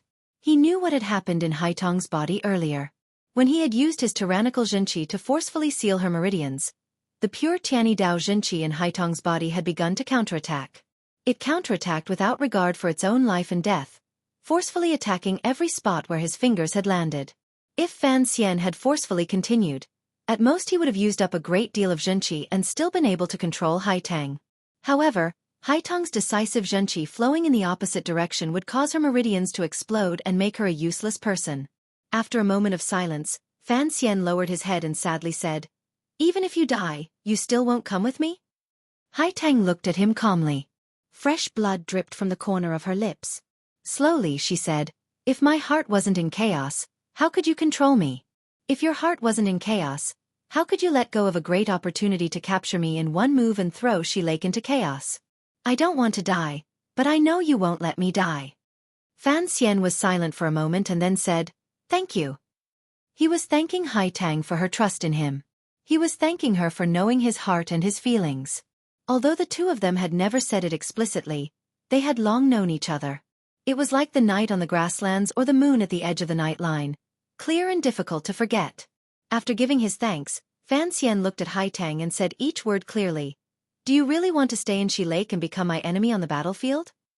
I have my perseverance, and you have yours, no?"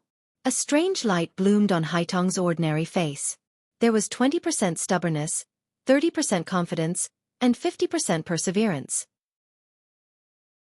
Fan Xian gritted his teeth and said angrily in a low voice, "This is Xueqi's arrangement. What kind of person are you? Why should you obediently listen to his arrangements?" This was what Fan Xian was most angry about. What he hated the most in this life was having his life controlled by those terrifying old creatures. He firmly believed that his life would be free. This was something more important than the grasslands or northern Qi. Haitang looked at him calmly like she was looking at a child. "If I listen to you and leave the grasslands, won't I also listen to your arrangements?" Fan Xian was startled. He knew what she meant. The grasslands cannot fall into chaos. "I have to stay." Haitang looked at him and said, "I don't know what you've done these 3 days. Perhaps I won't be able to stop you in time, but I have to think of a way to stop the chaos on the grasslands." Fan Xian was silent for a moment. He then shook his head and said, "Like a prairie fire, who can stop it?" Haitang looked at him. Fan Xian smiled bitterly and said, "Last night, the left virtuous prince should have been assassinated." Shock flashed through Haitang's eyes. She had been on the grasslands for 2 years. She knew what kind of turmoil the left virtuous prince's death would bring. If Fan Xian had purposely left some traces when he acted, the grasslands, which had just been peaceful for a year, would probably sink back into the endless flames of war because of revenge and the struggle for power. "How could you kill him?" Haitang stared into Fan Xian's eyes and bit her lower lip.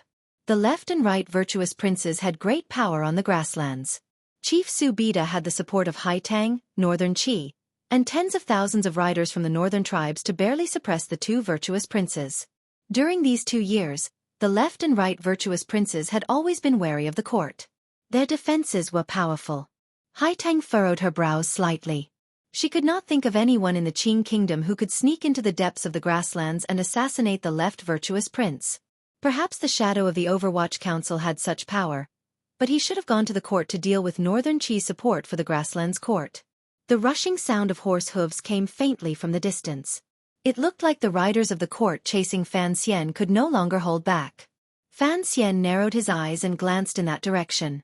In a quiet voice he said, "I said 3 days ago that regardless of whether it is Ku He or the little emperor of Northern Qi, they do not trust me. This has always been a great mistake. Regardless of how the world moves in the future, I must take the initiative in dealing with these matters into my own hands because I have more power than all of you." He gazed at Haitang and said, 13th Wang followed the merchant group into the grasslands. When I stayed behind to wait for you, he followed the left virtuous prince's subordinates back from the court. I believe in his courage and power. If even the fiercest warrior in the world cannot kill the left virtuous prince, then I can only say that my luck is not good. Come back with me. Haitang was silent. Fan Xian shook his head self-mockingly and helplessly. He then whistled toward the endless darkness behind him. The sound of hooves gradually rang out in the depths of the grasslands, like a herd of wild horses running freely.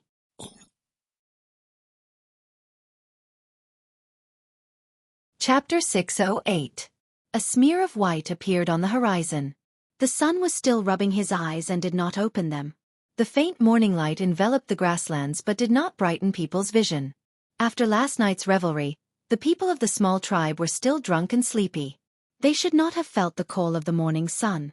Gradually, a faint sound rang out from the tribe's curtains. It seemed that many people had woken up. What woke the people of the tribe was not the rising sun. Rather, it was the thunderous roar of orderly horse hooves from behind the tribe, as well as a mass of chaotic horse hooves in front of the tribe.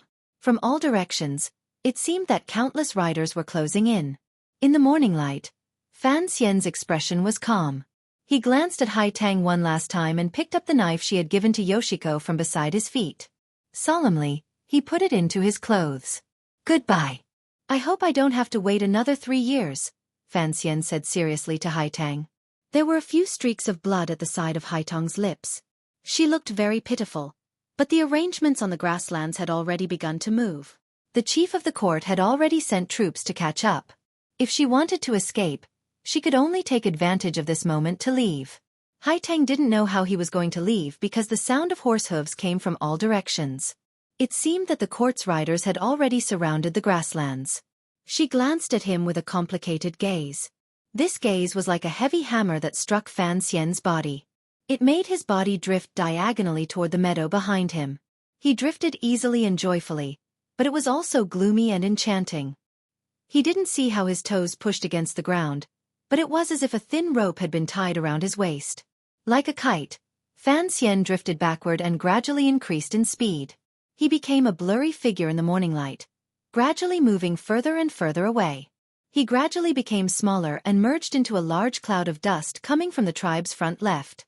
The cloud of dust looked like a herd of free wild horses running amok on the grasslands. Beside the herd of horses, there were a dozen grassland men holding lassos.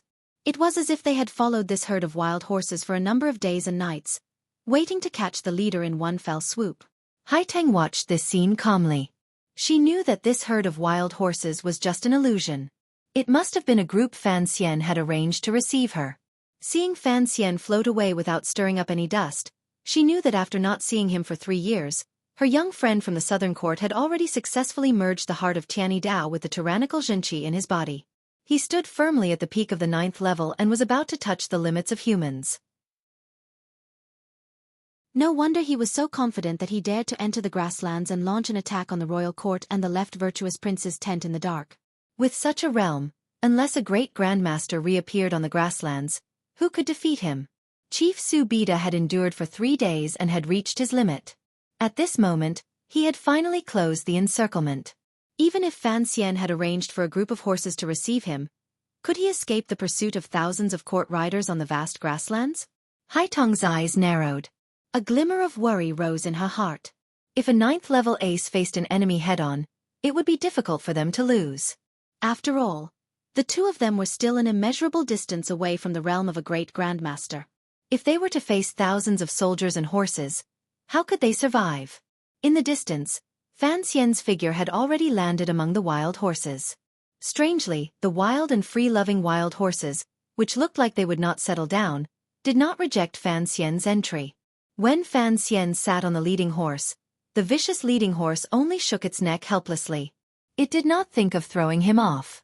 The hurried sound of horse hooves swept past Haitong's side. It carried the sound of the wind, grass, and an indomitable aura. The valiant riders of the Western Hu court did not slow down at all. They swept across the meadow toward the wild horse herd in the distance. The wind swept past her body, causing the leather robe on Haitong's body to flutter. She wiped away the blood at the side of her lips and lowered her head silently. A fine horse neighed and stopped from its extraordinary speed. The Hu tribe noble on the horse used the inertia to turn and rise. With a thud, he landed beside Haitang. His feet were as steady as a mountain, revealing his exquisite riding skills. The person who had come was the master of the grasslands, Chief Su Bida. He glanced at Haitang. Anger and embarrassment gradually rose in his eyes. Injured. Haitang nodded and smiled with some difficulty. The Qing Kingdom's Fan Xian? Chief Su Bida was tall. His features were firm, and the light in his eyes shone. He looked in the distance at the figure galloping southeast with the wild horse herd and asked in a quiet voice. It's him, Haitang replied quietly. Chief Su Bida would never underestimate any of his enemies, particularly a ruthless and important figure like the Qing Kingdom's Fan Xian. He had endured for 3 days. In reality, he had prepared for 3 days.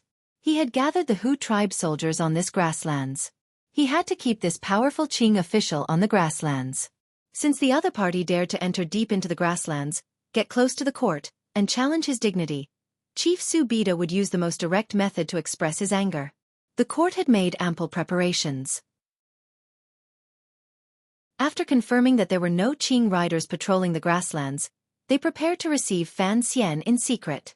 However, the spies had not noticed the herd of wild horses. Wild horse herds could be seen everywhere on the grasslands. Most importantly, they had once seen these wild horses beside a patch of watergrass. From their jumping posture and habits, they determined that this was indeed a herd of wild horses. No one could use wild horses to escape before taming them. This was a rule on the grasslands.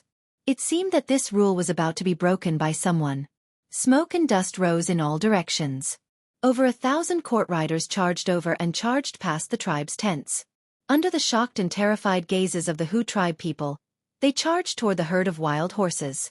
It looked like they were about to surround the herd of horses, the dozen men beside them, and Fan Xian, who was hidden in the herd of wild horses, but a long neigh rose into the sky. The herd of wild horses seemed to be driven by some kind of power. Immediately, they were startled awake from the chaos.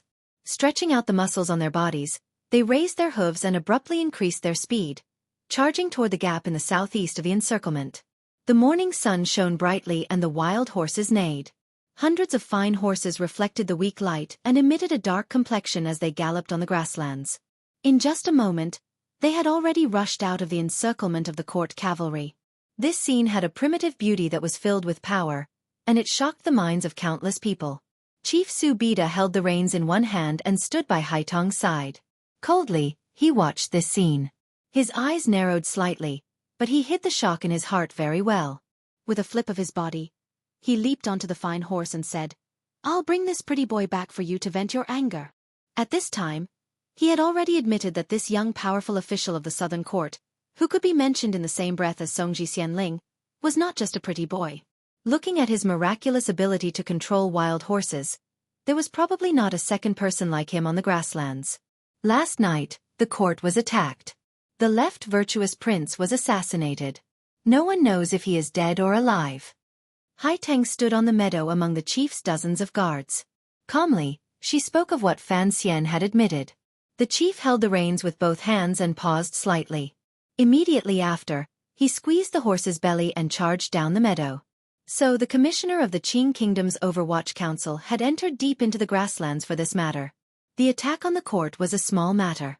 As long as it was not the elite riders of the Qing Kingdom charging over, what did it matter if some people died? The chief had not thought that the Qing Kingdom's Overwatch Council was also very selective in who they killed. The people who died were very important to his dream of building a country on the grasslands. Most importantly, the left virtuous prince had been assassinated. This news chilled the chief's heart. Was the grasslands, which had been peaceful for 2 years, going to sink back into chaos because of the left virtuous prince's death? Thinking of this, he couldn't help but curse silently. The left virtuous prince was his uncle. Back then, he had been incomparably arrogant in front of him. Who knew that he would be killed by a Qing assassin with one blow? He was truly a bastard. The chief looked angrily at the dust in the distance.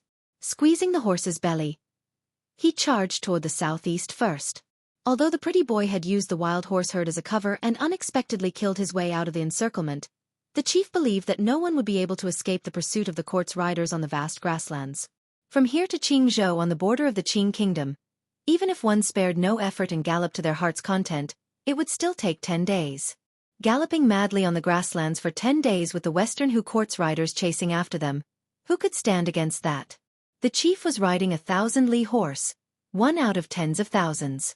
He believed he could stop Fan Xian. Although the Qing Kingdom's cavalry and archery were also very powerful, the people of the grasslands still believed that the Western Hu men's riding skills were still the most exquisite. If they couldn't catch up to an enemy they could see on the grasslands, they might as well commit suicide. The morning light gradually brightened, and the sight between heaven and earth gradually brightened. The warped morning sun peeked out halfway from the eastern horizon of the grasslands and lit up everything on the autumn plains. Haitang looked calmly at everything in front of her. A glimmer of worry and sadness flashed through her eyes. She saw that on the grasslands, the flood-like Western Hu riders had not formed an encirclement. Relying on the Hu people's exquisite riding skills, they quickly formed a group and formed a fan. Thousands of riders were like one as they sped toward the east. 2 to 3 li in front of the pursuing Hu riders, hundreds of black wild horses were galloping madly. Their hooves kicked up dust. They were like wisps of smoke as they headed east toward the red morning sun. Suddenly, a few people leaped out of the herd of wild horses and mounted them. No one knew where these people had been hiding earlier, or how they were able to follow the wild horses forward. 100 Qing men rode on hundreds of wild horses and galloped through the grasslands ruled by the Hu people. Before the red sun, the horses and the figures on them appeared very spirited and arrogant.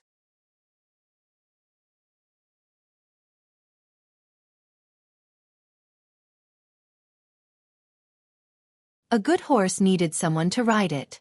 This was the second mistake the pursuing soldiers made in their judgment. They always thought that no one in the world had better riding skills than them and was more valiant in long-range attacks. They had forgotten a name. The Black Knights. The Qing Kingdom's riders had always been powerful. Other than armor and protective gear, they were not much weaker than the riders of the Western Hu. The Black Knights were the elite of the Qing Kingdom's riders. Under Chen Pingping's careful selection and training, the quality of the individual soldiers was truly shocking. In particular, the Black Knights had the most illustrious battle history in the world when it came to long-distance attacks that the Western Hu people were so proud of. Back then, the Qing Kingdom had suffered a crushing defeat on the northern expedition. The Qing Emperor had been trapped in barren mountains and unruly rivers. Chen Pingping had heard the news and led the Black Knights to rescue him. Within 6 days, they had advanced 1,000 li on the battlefield and saved the Qing Emperor, who was still the crown prince at the time. Another year, Chen Pingping personally led the Black Knights deep into the territory of the Wei Kingdom and captured the ambitious and ruthless Xiao En alive. Before the Wei Kingdom's military could react, they retreated like lightning back into the territory of the Kingdom of Qing. In and out, they traveled thousands of li over mountains and rivers. History had long proven that the Black Knight's ability to launch a 1,000-li surprise attack was the strongest in the world. The Overwatch Council's Black Knights were famous for their 1,000-li surprise attacks. After they became a system, they practiced this kind of situation most often. They put a lot of effort into maintaining the medicinal strength of the warhorses. They advanced like fire and wind and retreated like water and clouds. In a flash, they disappeared from the battlefield. Advance was the best in the world. Quick retreat was also the best in the world. How could the elite riders of the Western Hu court catch up to this group of sudden assassins that moved like birds? The autumn wind on the grasslands hit Fan Xian's face. He narrowed his eyes and glanced at Jingge beside him. Looking at the silver mask on his face, he couldn't help but smile. If he didn't have absolute confidence in his subordinates, how could he take such a risk and enter deep into the grasslands court, the heart of Shihu, draw out the chief of Haitang, and lay down those 2 big bombs? On the 3rd day of the chase, the riders of the court finally discovered something strange. They had not slowed down at all. The grassland horses beneath them were already exhausted, but they still could not catch up. Furthermore, the daring Qing people who had entered deep into the grasslands seemed to still have energy to spare. It was as if they could let their horses go at any moment.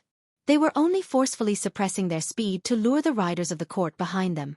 Hearing the Dandan's alert and tired report, a glimmer of coldness flashed across Chief Su Bida's travel-stained face. He was actually the first person to discover the problem. He could feel that there was something wrong with the group of strange and even magical wild horses in front of him. Although the court's eagles were circling above, there were no large tribes on the grasslands toward Qingzhou that could stop them. The chief could not do anything. The news of the left virtuous prince's assassination had already been confirmed. The chief knew what he should do. Once the entire grasslands learned of this news, they would turn their suspicious gazes toward him or the right virtuous prince. The men under the left virtuous prince's tent would certainly already be clamoring for revenge for the left virtuous prince. In order to stabilize the court's position, Chief Su Bida should immediately pull on the reins and return to give the left virtuous prince an explanation. The longer he left, the more suspicious the left virtuous prince's tent would become of him. Chief Su Bida was not afraid of the revenge of the left virtuous prince's subordinates. If he wanted to become the true ruler of the grasslands, he had to prevent bloody internal strife from happening. He believed in Princess Songji's words. Establishing a country on the grasslands could not only rely on blood and iron killing to succeed. However, he was not satisfied. The speed of the horse under the chief slowed down. Looking into the distance, the herd of wild horses that seemed to never feel tired, he sighed in the depths of his heart. He was unusually dissatisfied. All of the court riders stopped and turned their gazes toward the great chief. They didn't know what to do next. Should they continue this futile chase or go back? They all knew that the grasslands seemed to be a bit chaotic. If they just went back like this and watched as the Qing people came to the grasslands to strut around, they were truly dissatisfied. Chief Su Bida was also dissatisfied. As the master of the grasslands, sometimes he had to suppress the anger in his heart and choose the most correct path from the perspective of profit. He waved his hand gloomily, indicating for the court riders to turn their horses around and prepare to return to the court. At this moment, a burning anger suddenly rose in his eyes. The moment the Western Hu riders stopped their pursuit, the deserters in front of them also stopped. They stopped on the shallow meadow and looked back as if they were waiting for them. What kind of humiliation was this? The chief gritted his teeth and narrowed his eyes. A moment later, the expression on his face relaxed. Coldly he said, "Go back. They won't fall for it." Jingge glanced at the commissioner whose head was covered in sand and said, "Looks like they won't chase any more." Fan Xian spat out the sand in his mouth and furrowed his brows. His mood relaxed slightly. The situation at hand appeared to be easy for him and the deserters. Only they, who were being chased, could feel the terror of the Hu riders. The elite riders of the Western Hu court truly gave the Black Knights a great deal of pressure. Just in terms of speed, the Western Hu riders were indeed the most powerful in the world. They were far more powerful than the riders of the Wei Kingdom in the past. The Black Knights appeared to be running freely, but in reality, they were in a sorry state. If the court riders could hold out for another 2 days and wait for the medicinal power of the Black Knights' warhorses to gradually wear off, Fan Xian would probably be in deep trouble. The reason Fan Xian had not had the Black Knights run wildly was because he wanted to put on a confident appearance and strike at the confidence of the chief's court riders. Looking at it now, this plan seemed to be working. Furthermore, Fan Xian knew that a person as ambitious as the Western Hu chief would not let anger get to his head and only care about chasing him. He would not care about the chaos in the court or the uprising on the grasslands that the left virtuous prince could cause. A few li behind them, the court riders gradually organized and retreated. Chief Su Bida fell at the very back. The setting sun shone on the light armor on his body and reflected a faint light. He still looked as cold as ever. Fan Xian spat out the last bit of sand in his mouth and said, "Presumably, I left a deep impression on him this time. When we fight again on the grasslands, he will certainly not carelessly fight in the open. Scaring him off is good." Jinggu glanced at him and said, "However, the Crown Prince has set up an ambush at the mouth of Hong Mountain for a dozen days and still hasn't seen the chief arrive. I'm afraid he will be disappointed." "Please, this is the master of the grasslands." Fan Xian narrowed his eyes and looked at the figure of the chief standing alone on the grasslands in the distance. He grinned and said, "How could he be so easily killed by my schemes?" Some people suggested pushing down Haitang and taking her home, thus solving half of the Western Hu problem. However, it did not seem very good. The 10,000 iron riders that the Ka-Erna court could influence were still on the grasslands. Fan Xian could not take them back to the Qing kingdom. Most importantly, if Fan Xian dared to force his way through, he would probably spend the rest of his life being hacked at by Haitang with a knife, shivering, and being hacked at by a top ace every day. This kind of life was truly terrifying. Frankly speaking, if she was not willing, Fan Xian would not do it. Basic respect was still necessary. Chapter 609. The two sides were separated by a great distance, but they could clearly see each other's expressions. Fan Xian narrowed his eyes and confirmed the other party had left. He couldn't help but shake his head. A wave of exhaustion that was difficult to suppress surged into his heart. After being chased by the Western Hu pack of wolves for 3 days, both sides had exhausted themselves. Since the other party had given up, he would not feel any disappointment. There was only relief. After waiting for 3 days, the pursuit that had been going on for 3 days seemed more like a child's game. It was not very dangerous, and neither side had even pulled out their knives or shot an arrow. But in reality, both sides knew what this pursuit represented and what kind of danger it hid. Fan Xian and his group entered deep into the grasslands and confidently left. Although they had not truly fought, they had left a deep shadow in the hearts of the Western Hu people. Many years ago, the Qing Kingdom's largest border expansion operation had also been carried out under the secret leadership of the Overwatch Council. Even now, the person called Chen Pingping was still a legend on the grasslands who was treated like a demon. Fan Xian's trip to Western Hu could be considered to have continued the Overwatch Council's excellent tradition. After taking over, he arrogantly patrolled the territory.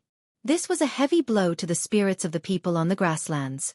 The Western Hu court wanted to unify the grasslands and fight against the Qing Kingdom, but they could not keep a group of people deep in the grasslands. Presumably, this would allow them to have a clearer understanding of their own strength. It would also make the Western Hu tribe, which had been incomparably glorious these 2 years, more careful when sending out troops. Chief Su Bida had chased for 3 days in vain and was forced to turn back gloomily. He looked helpless and sorrowful, but in Fan Xian's eyes, there was a different meaning. This master of the grasslands had retreated so resolutely. This kind of courage to give up and being able to suppress the Hu riders' warlike nature was truly an oddity on the grasslands. If this person, with Haitang's help, truly unified the grasslands, he would probably become a great danger to the Qing Kingdom. Fan Xian blinked his eyes. His long eyelashes were covered in dust. He looked like a native toying with the warriors of the grasslands in the palm of his hand. However, he was not very happy. On the contrary, he appeared lonely and helpless. "Let's go." He pulled on the reins and rode toward the bottom of the meadow under the setting sun. The warhorse beneath him was jubilant. Although it looked like the pursuing soldiers of the court had retreated, the Black Knight still did not relax. Who knew whether or not the ruthless Western Hu people would create a false impression and then attack from the side and rear? On the grasslands, the Hu people had the help of eagles.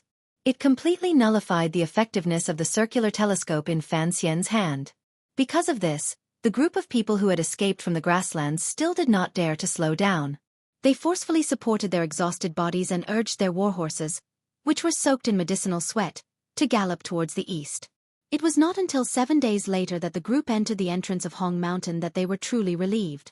Red Mountain was a very strange terrain in the eastern part of the grassland. It was formed by natural piles of earth and stone. After thousands of years of north wind, it had been cut into isolated mountain peaks. The mountain peaks were all crimson red. They looked as shocking and murderous as the imperial calligraphy in the imperial study. The path to enter the pass was at the bottom of these red mountains. It was a winding path that resembled sheep intestines. Fan Xian walked at the front of the group and accepted the leather pouch Jinggu handed him. He drank a mouthful of water to moisten his sore throat. In a raspy voice he said, "After finishing things here, I'll have to lie in bed for 2 months when I return to the capital." A rustling sound came from the Red Mountain. It seemed that someone had stepped on the sand and stones on the mountain. Jinggu couldn't help furrowing his brows. Fan Xian knew what he was thinking and laughed loudly. However, because of his throat, the laughter was particularly unpleasant to hear. The Qing Kingdom's Western Expedition Army lying in ambush at the mouth of Hong Mountain looked extremely tired to have allowed their group to catch such an obvious sound. The sound of horse hooves rang out from the valley ahead. The dust-covered Crown Prince Li Hongqing led the Dingzhou army over to welcome them. Li Hongqing squeezed his horse's belly and came to Fan Xian's side. Looking at Fan Xian's wretched appearance, he couldn't resist shaking his head and said, "I told you long ago, Su Bida is an ambitious and ruthless figure. How could he be tricked by you?" Fan Xian glanced at him and said, "At least I brought him out for 6 days. These 6 days are enough to do some things. Is there a need to be so careful just to kill the Northern Qi people in the court?" Li Hongqing glanced at him disapprovingly. After confirming that the kid was unharmed, he relaxed and continued, "Did you fight with the Western Hu people?" "No, I just moved my feet." The two groups met together. Their power immediately increased. In a moment, they had left the mouth of Hong Mountain, which contained thousands of years of wind and sand. In order to hide the news and prevent anyone from reporting it to the Western Hu court, there were 8,000 Qing elite soldiers lying in ambush at the mouth of Hong Mountain. They were all close relatives of the general's manor, as well as frontline soldiers in Qingzhou. They had not gone through Dingzhou to make any large movements. "We've waited here for 7 days and haven't seen anything. Shouldn't the Overwatch Council give us an explanation?" Li Hongqing pressed his blistered lips together. "Forget it." Fan Xian gently squeezed his horse's belly. There wasn't a spot on his body that wasn't sore. He glared at him and thought to himself that the ambush at the mouth of Hong Mountain was just a preparation. Who could say for sure how strong the chief's jealousy was? Furthermore, this place was still a few days away from Qingzhou. Instead of rushing back, they were still arguing endlessly. It was truly a very risky thing to do. What he was concerned about was the situation inside Dingzhou. Have they acted? I left before they acted. The governor's manor is cooperating with your subordinates. I've given military orders, so don't worry, Li Hongqing looked at him and said. Although I don't know the specifics, there have been reports coming in over the past few days. The operation should be going smoothly. The Northern Qi spies in Dingzhou have basically all been pulled out by your subordinates. Fan Xian nodded and didn't say anything more. After this battle, the grasslands once again sank into chaos. Most importantly, one Overwatch Council had entered the grasslands while the other was scattered in Shiliang Road. They had successfully wiped out all of the spies the Northern Qi Emperor had buried on this vast battlefield. The ruthless methods Ku he had used before his death, the excellent situation that the Northern Qi Emperor and Haitang had used 2 years to construct, had turned into a bubble because of his even more ruthless and shameless response. 4 days later, nearly 10,000 of the Qing elite troops finally withdrew from the grasslands and entered Qingzhou. This group of soldiers had not fought a single battle with the Western Hu riders. They had completely served as the backdrop for the Overwatch Council's actions. Their morale was not as high as when they had set out. Additionally, they had endured for too long at the mouth of Hong Mountain. They looked like defeated soldiers. The mental state of the Black Knights of the Overwatch Council was not much better. If it were not for the fact that they wanted to give Fan Xian face, these people would probably immediately fall to the ground and fall asleep. Once they entered Qingzhou, Fan Xian immediately ordered the Black Knights to rest. Jinggu accepted the order and left. However, they could not immediately bathe and eat. First, they had to take good care of the hundreds of horses specially trained by the Overwatch Council. The medicinal power in these horses' bodies had already begun to recede. They could not hold out much longer. If they were not quickly treated, they would probably gradually die. These hundreds of human-like military horses were the saviors of the Overwatch Council's Black Knights. No one wanted to see them finally fall into such a tragic state. However, everyone knew that after this 1,000-li run, this group of black horses would never be able to recover their original spirit. Inevitably, they felt a bit sad in their hearts. Fan Xian followed the army of the western camp and met the suspicious gazes from both sides of the road in Qingzhou. The soldiers and merchants had guessed this young man's identity. They also guessed that the court must have carried out a major operation on the grasslands. Looking at the tired and listless appearance of the Dingzhou army, everyone thought that the court's operation on the grasslands had failed. The gazes they turned toward him were strange. Fan Xian and Li Hongqing had just entered the Qingzhou military yamen when Yiling, who had received the news, rushed back from the palace walls. Rushing into the back room, she pushed open the door and angrily said, "Do you think you're a god? How dare you bring so few people deep into the grasslands? Aren't you afraid the Hu people will eat you alive?" Yiling had her own reason to be angry. Although Fan Xian had not lost anything this time entering the grasslands, in reality, he had taken a great risk. Thinking of this, anger rose in Yiling's heart. If Fan Xian died on the grasslands, what would happen to Lin Wan? What would happen to the two children? As Lin Wan's bosom friend, she had sufficient reason to give the harshest criticism of Fan Xian's rash actions. Of course, there was another reason she was angry. Fan Xian had come to Qingzhou but had not come to see her. He had hidden such an important matter from her. Fan Xian paused with wisps of mist in his eyes as he watched the young lady of the Yi family break through the door and enter. His gaze unconsciously moved from the light armor on her body to the familiar and beautiful face. His heart was slightly moved. He knew that she was indeed concerned about his safety. However, looking at your appearance, you want to eat me alive even more than the Hu people, he said with a worried expression. Wang Fei, Hongqing and I aren't wearing clothes. You don't have to be so anxious, do you?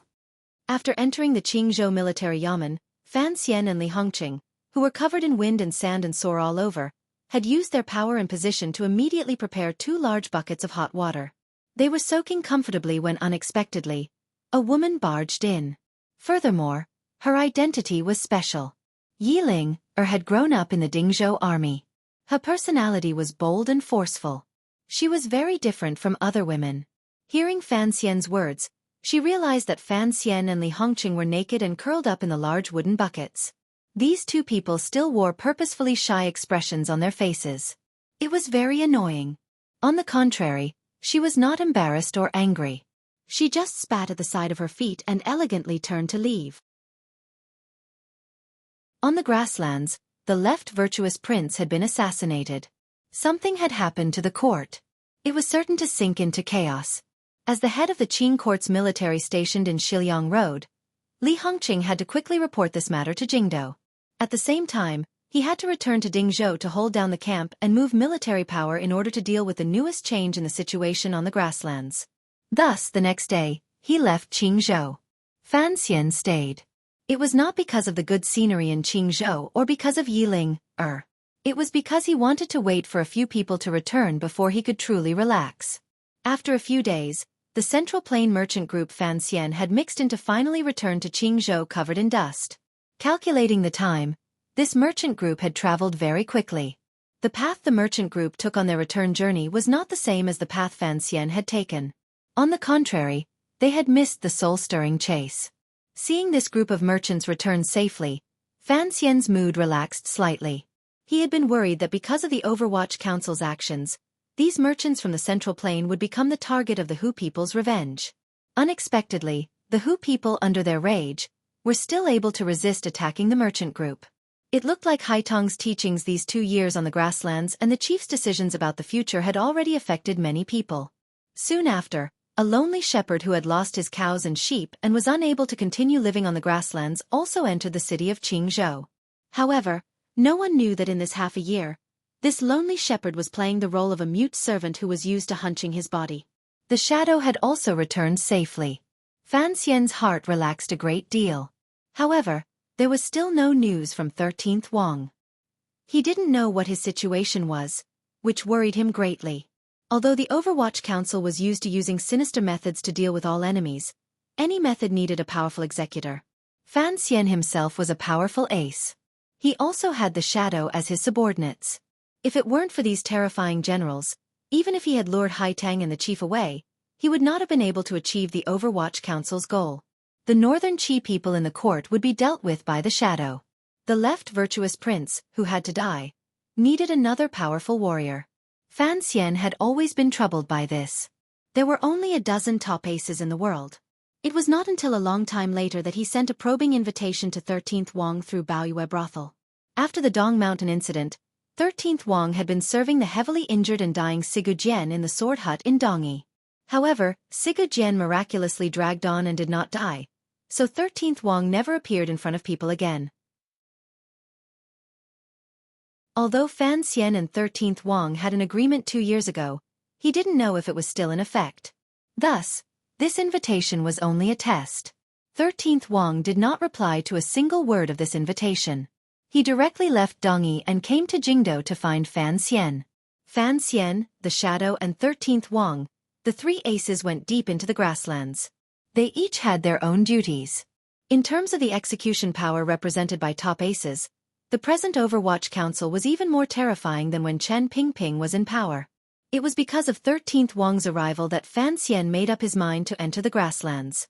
Because this person's identity was too special, Fan Xian didn't want the palace to be too suspicious of him. Thus, he purposely hid his identity along the way. He only brought him into the merchant group and then separated. He still didn't understand why 13th Wang was still willing to continue the previous agreement after Sigu Jian had been beaten into a cripple by the emperor. He didn't have time to think about this. He only hoped that 13th Wang would be able to return safely after assassinating the Western Hu's Wuxian queen. After a few days, Fan Xian finally received the news he had been waiting for. More accurately speaking, everyone knew of 13th Wang's return. Unlike the Shadow's quiet return, the return of this 13th disciple of the Sword Hut startled the entire Qingzhou. That day, the scorching sun hung high in the sky, shining down on Qingzhou city, causing the biting cold autumn wind to completely lose its temper. The green bricks at the city gates seemed to be about to emit smoke, and just like that, a bloody man walked through the city gates of Qingzhou city. The soldiers of Qingzhou looked warily at the bloody man. Holding long spears in their hands, they surrounded him. Enveloped by the coldness and murderous intent emanating from the bloody man's body, fear grew in their hearts. The man wore a Hu people's fur jacket. If the leather jacket with more than 30 cuts could still be considered a leather jacket, endless amounts of fresh blood seeped out of the holes in the leather jacket. It solidified, spread, and covered his entire body. No one knew how long the bloody man had walked on the grasslands. The bloody wounds had already begun to fester. Flies and mosquitoes danced around his body. It looked strangely wretched. The Qingzhou guards didn't know who this person was.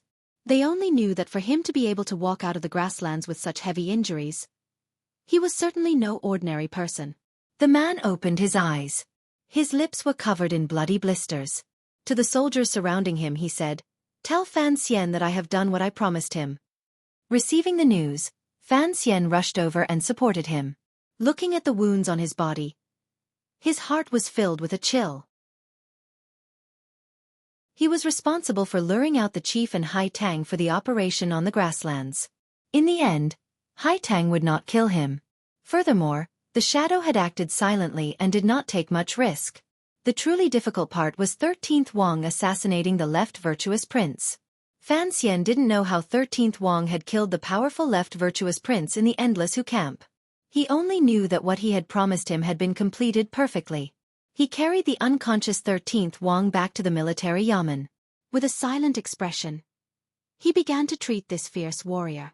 Yi Ling handed him needles and knives behind him. Her face was full of shock and curiosity. She wondered who this Overwatch Council official who had been cut more than 30 times was. How could he survive like this?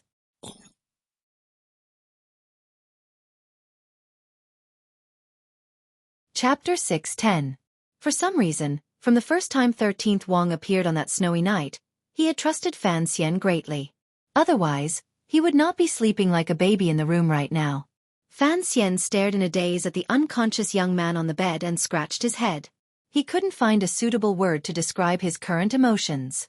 In the basin was a blood-soaked cloth. The bright red gave off a faint stench. In order to remove the leather jacket from 13th Wang's body, Fan Xian had expended a great deal of effort. The blood on the inside and outside of the jacket had long congealed and mixed with the wind and sand on the grasslands. Like glue, it stuck firmly to 13th Wang's body. He fed 13th Wang some medicine, pried open the already sealed wounds, squeezed out the pus inside, and restitched a number of wounds that had opened on the way here. After doing all this, Fan Xian was completely exhausted. Weakly, he sat on the side of the bed and stared at this man in a daze. Although he had taken the anesthetic and sunk into the deepest of unconsciousness, the pain in his body still made 13th Wang furrow his brows. This last disciple of the Dongi sword hut had a delicate and pretty face, particularly his brows, which were furrowed particularly nicely. He was like a philosopher's statue contemplating the problems of life. Fan Xian shook his head and threw the scissors and needles in his hands into the basin. He stretched. In the process of saving people, he had counted carefully. There were 38 wounds on 13th Wang's body. They were all knife wounds, and they were all concentrated in the front half of his torso. There were many stories in the military camp about how the wounds were all in the front of the body. 13th Wang used his bravery and valiance to perfectly prove these stories. He had faced countless knives alone and charged out head-on.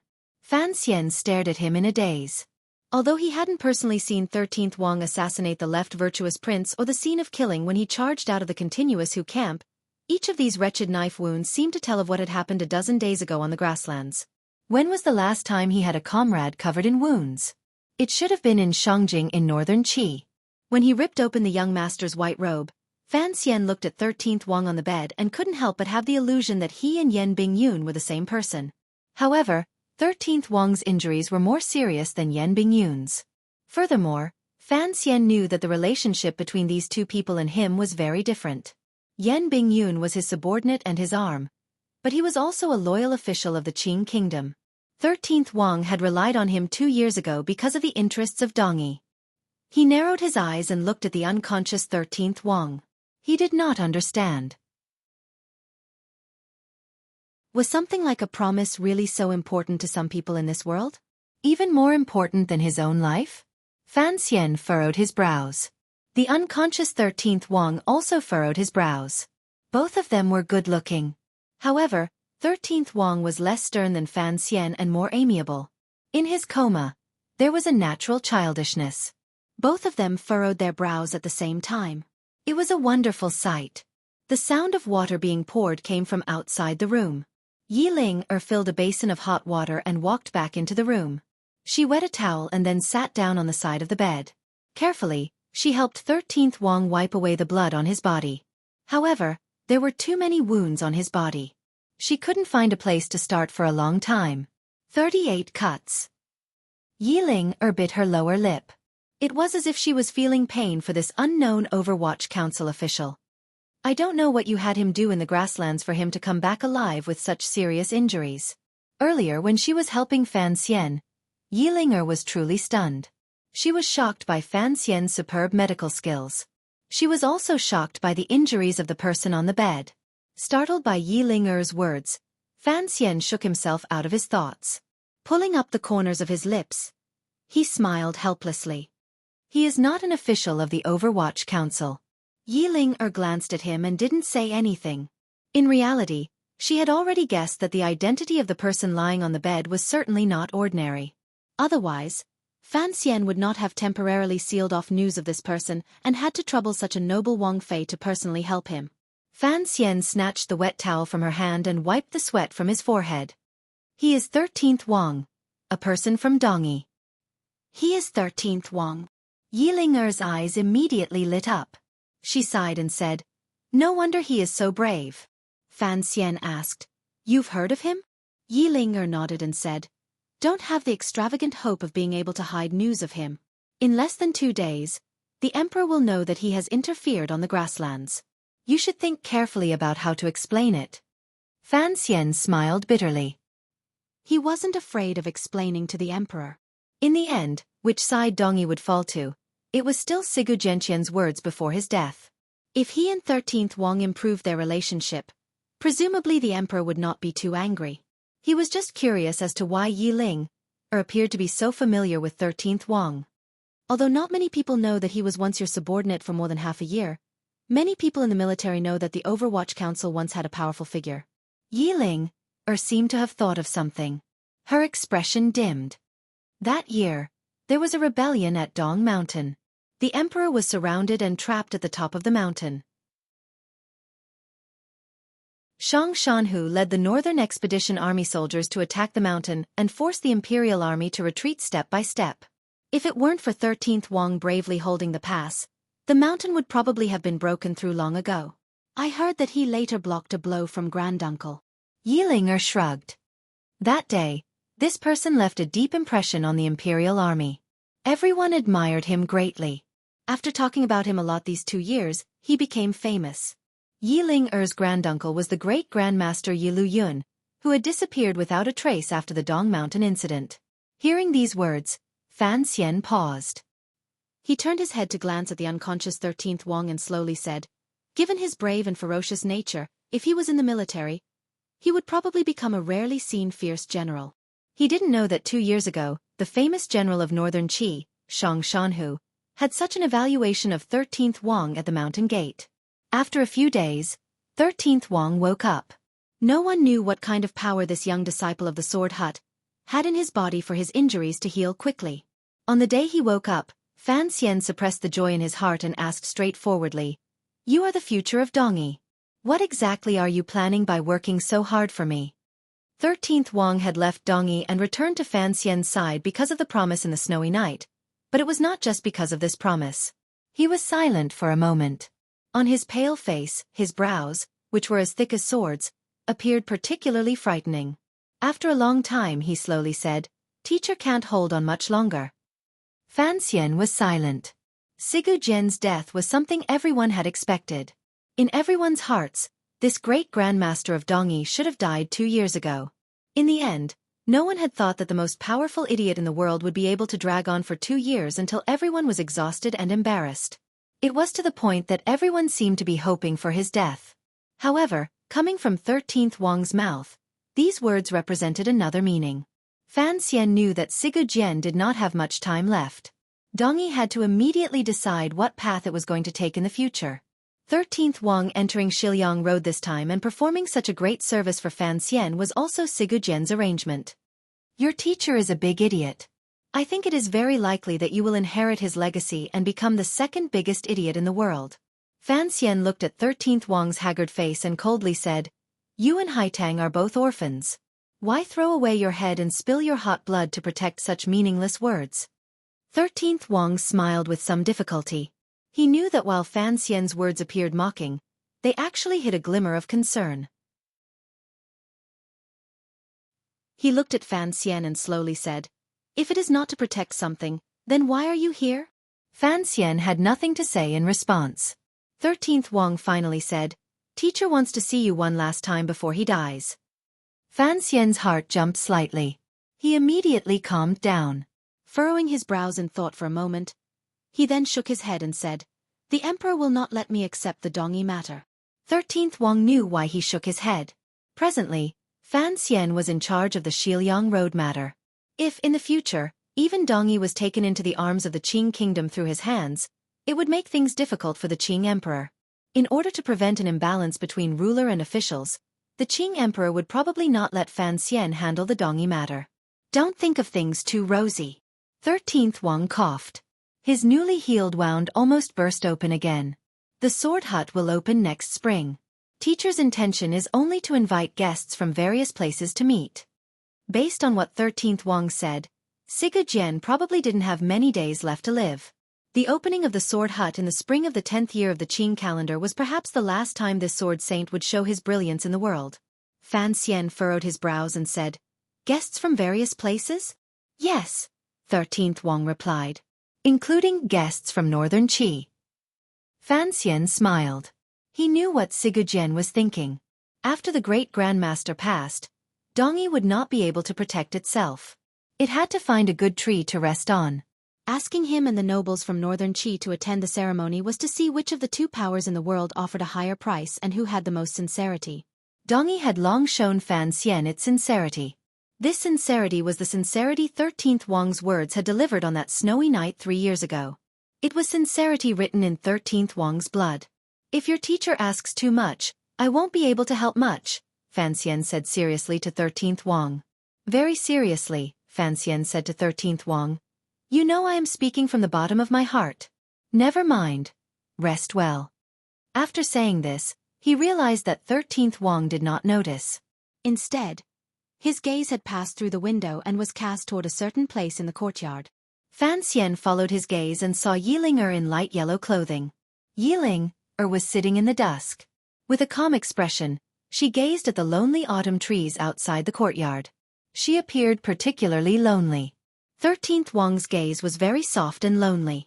Perhaps it was the wind, sand, and rain of blood on the grasslands that made this gentle but valiant man begin to appreciate the other side of life.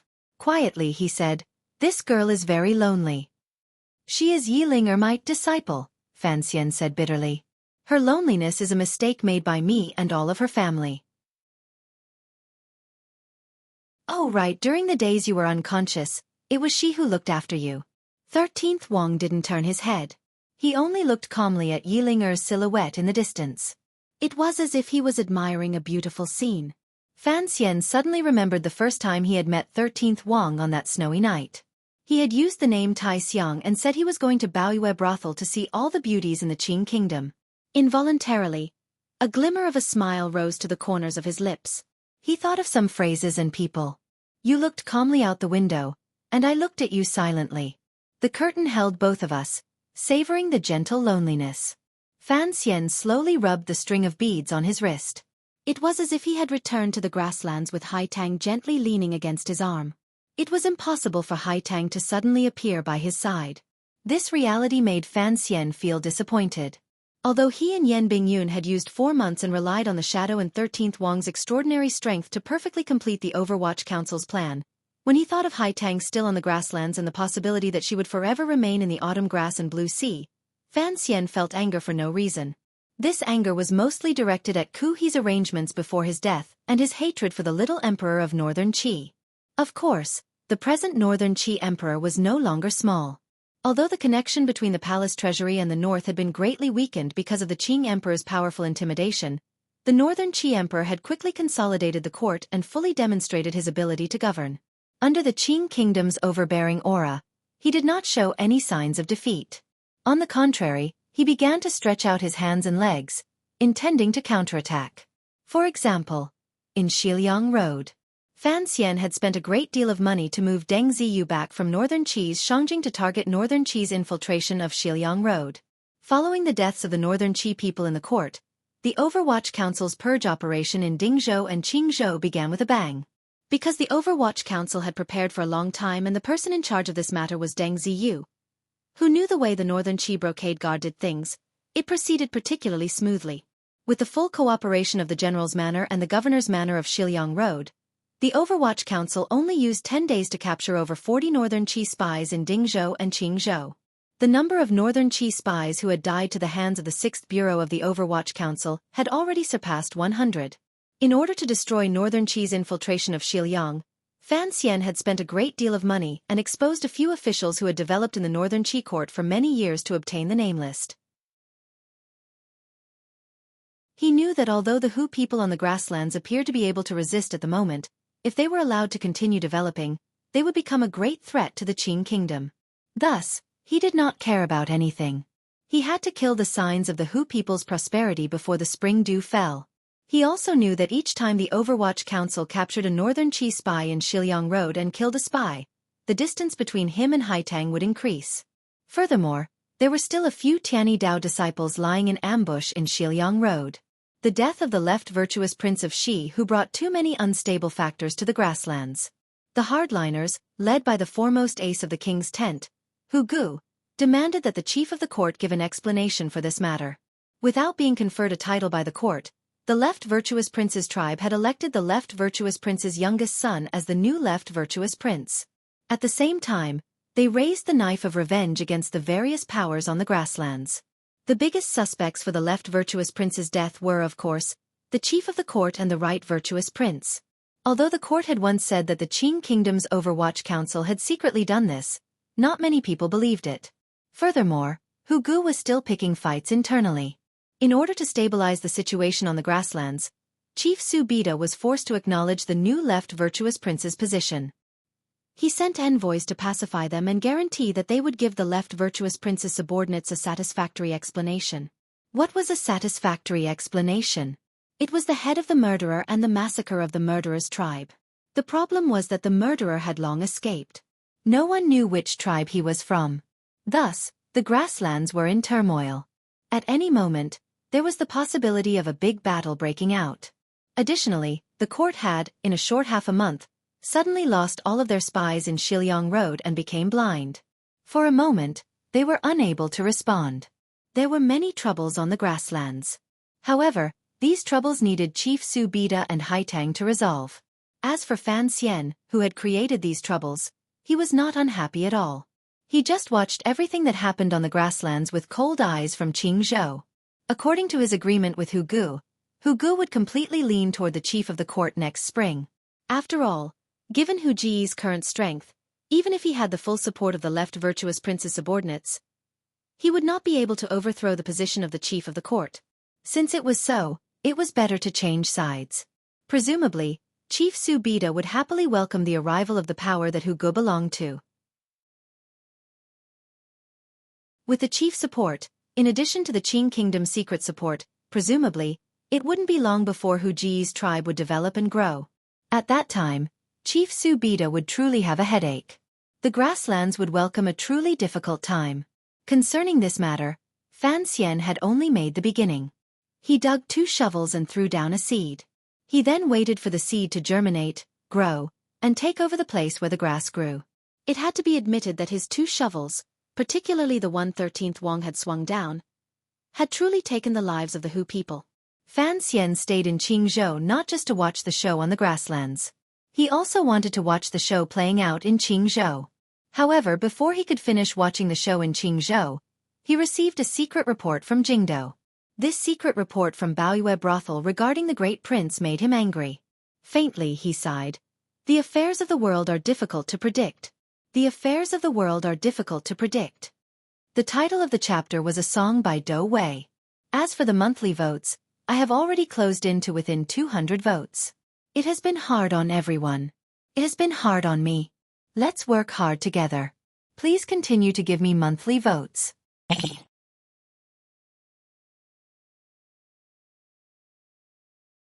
Chapter 611. Presently, Baoyue brothel had spread a large net throughout the world. Although all the powers knew that the largest brothel alliance in the world was the property of the Fan family, they had no way of controlling it. After all, this was proper business. Regardless of which country's laws, they could not control it. Baoyue brothel's conditions were good. They were polite and considerate to the girls in the building. The guests were truly happy, and labor and management were harmonious. Furthermore, they had Fan Xian's power as a backer and Xia Mingji and Zhaoshang Money House as financial support. In a short 4 years, they had spread their tentacles to every place. Although Baoyue brothel's intelligence gathering was not as professional or powerful as the Overwatch Council's, at least it provided Fan Xian with another source of information. In the end, the Overwatch Council was the official spy organization of the Qing Kingdom. There was always a faint fear in Fan Xian's heart. If one day the emperor had him hand over the Overwatch Council, then his eyesight and hearing would both decline greatly. For example, this secret report regarding the Great Prince proved the benefits of Fan Xian's strong support for Baoyue brothel. As for the information in the secret report, the Overwatch Council's report and even the Qinian unit's secret report did not mention a single word. If Baoyue brothel had not leaked it out, Fan Xian would not have known that another good show was about to play out in Jingdou. Of course, Fan Xian knew that this matter could not be blamed on the Overwatch Council and the Qinian unit. After all, it involved the face of the royal family and the emperor's family matters. Even if the official spy organization had found some information, before it could be confirmed and with the internal court and imperial censorate watching, they could not report it to him without evidence. Baoyue brothel did not care about this. In the organization structure under Fan Xian's control, Baoyue brothel was more like the imperial censorate. It had the freedom to hear rumors and discuss official matters.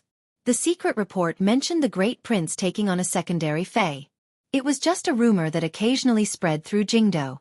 Wind from an empty cave was not without reason. Fan Xian furrowed his brows and thought about what had happened in Jingdou. If it was just the eldest prince taking on a secondary wife, it would have been a small matter. There was no need for him to be so nervous. But the key point was that the Bao Yu House's report made it very clear that the selection of a secondary wife was completely decided by the palace. The eldest prince did not know about this beforehand, and it was rumored that the eldest prince was very conflicted about this matter. He had already entered the palace and argued with the king twice. Fan Xian's head hurt. He knew what kind of person his elder brother was.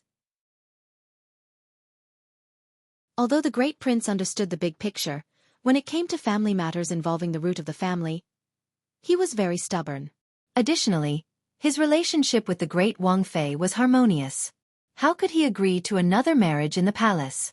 For the palace to want him to take another secondary Fei, there was clearly a deeper level of consideration.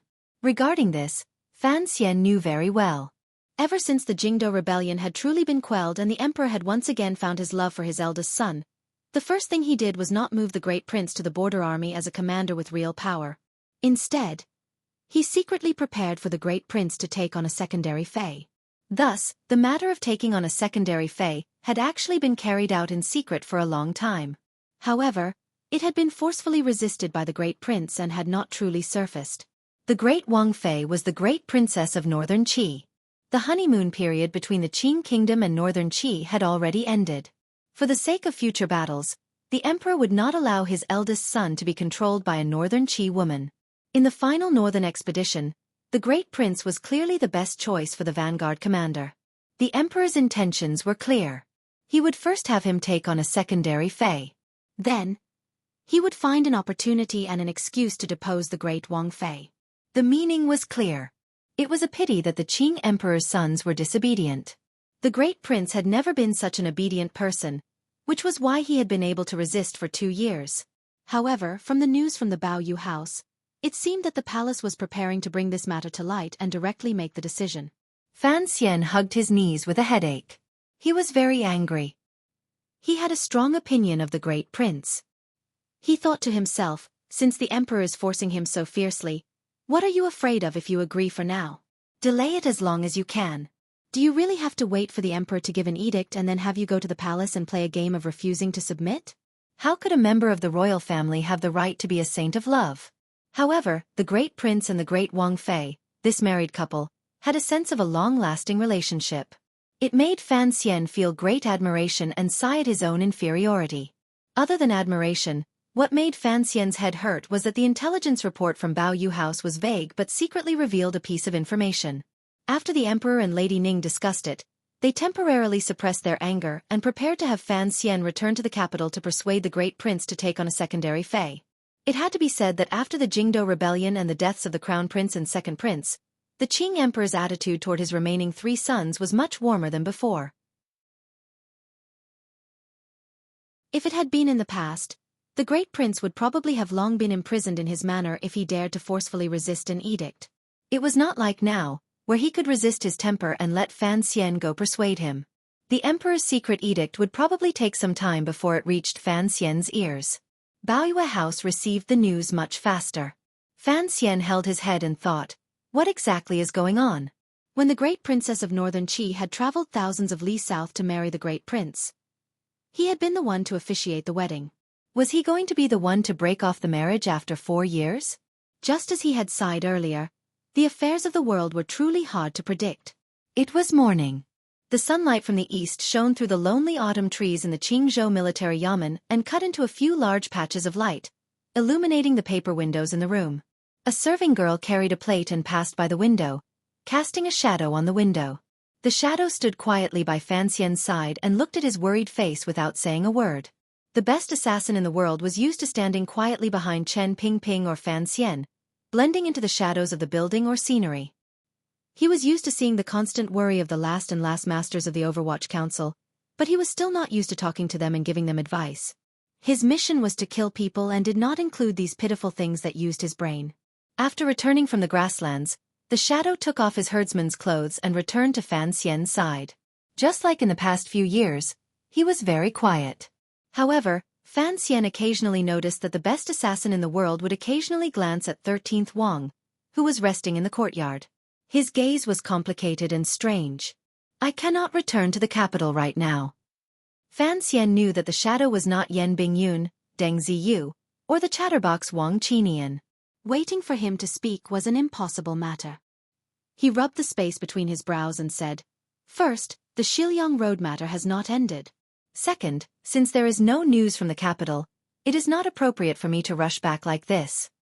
This is only a small matter. The shadow knew that Commissioner Fan wanted to talk to him. He paused for a moment and then said, "Don't worry too much." Fan Xian shook his head and sighed. It is not a small matter. You don't know how stubborn the men of the Li family are. Take Chengqian and the second prince for example. They would rather die stubbornly than lower their heads to the emperor.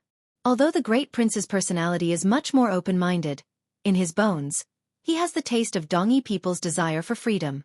With the emperor pressuring him like this, who knows what kind of frightening response he will make. Not waiting for the shadow to open his mouth to reply, Fan Xian's face was full of melancholy. He continued, "The emperor and perhaps everyone in court seems to firmly believe one thing. Those who are not of our race must have different intentions. Otherwise, why would no one believe that the great prince will inherit the throne just because he is half Dongyi? He is half Dongyi, and his Wang Fei is a northern Qi person." In the current situation, the emperor wanting him to depose of his concubine actually has the intention of protecting him and placing him in an important position. In the Jingdo rebellion, there were 3 people who had performed meritorious deeds. They were Fan Xian, Yi Zhong, and the great prince. At the time, the great prince held the imperial army in his hands and controlled the vital points. However, he resolutely carried out the emperor's so-called posthumous edict and successfully controlled the situation of the rebellion to a level that the Qing kingdom could accept. Because of this matter, the emperor's attitude toward him had changed greatly. It was no longer as cold as it had been in the past. Accurately speaking, the emperor feels some guilt toward the great prince, Fan Xian said quietly as he rubbed the spot between his brows. As Fan Xian rubbed his aching brows, he quietly said, "So he wants to make it up to the great prince. Given the great prince's lifelong ambition, the best way to make it up to him is to be the vanguard and fight for the Qing kingdom from the south to the north, unify the world, and shine on the battlefield. The emperor has truly decided to use him as commander, which is why he has to depose the great Wang Fei." Thinking of this, he also felt some resentment toward the emperor. The great Wang Fei was the great princess of northern Qi. It did indeed affect the great prince's decision to be the commander of the northern expedition. But, why did he have to use such unconventional methods as taking a secondary Fei to resolve it?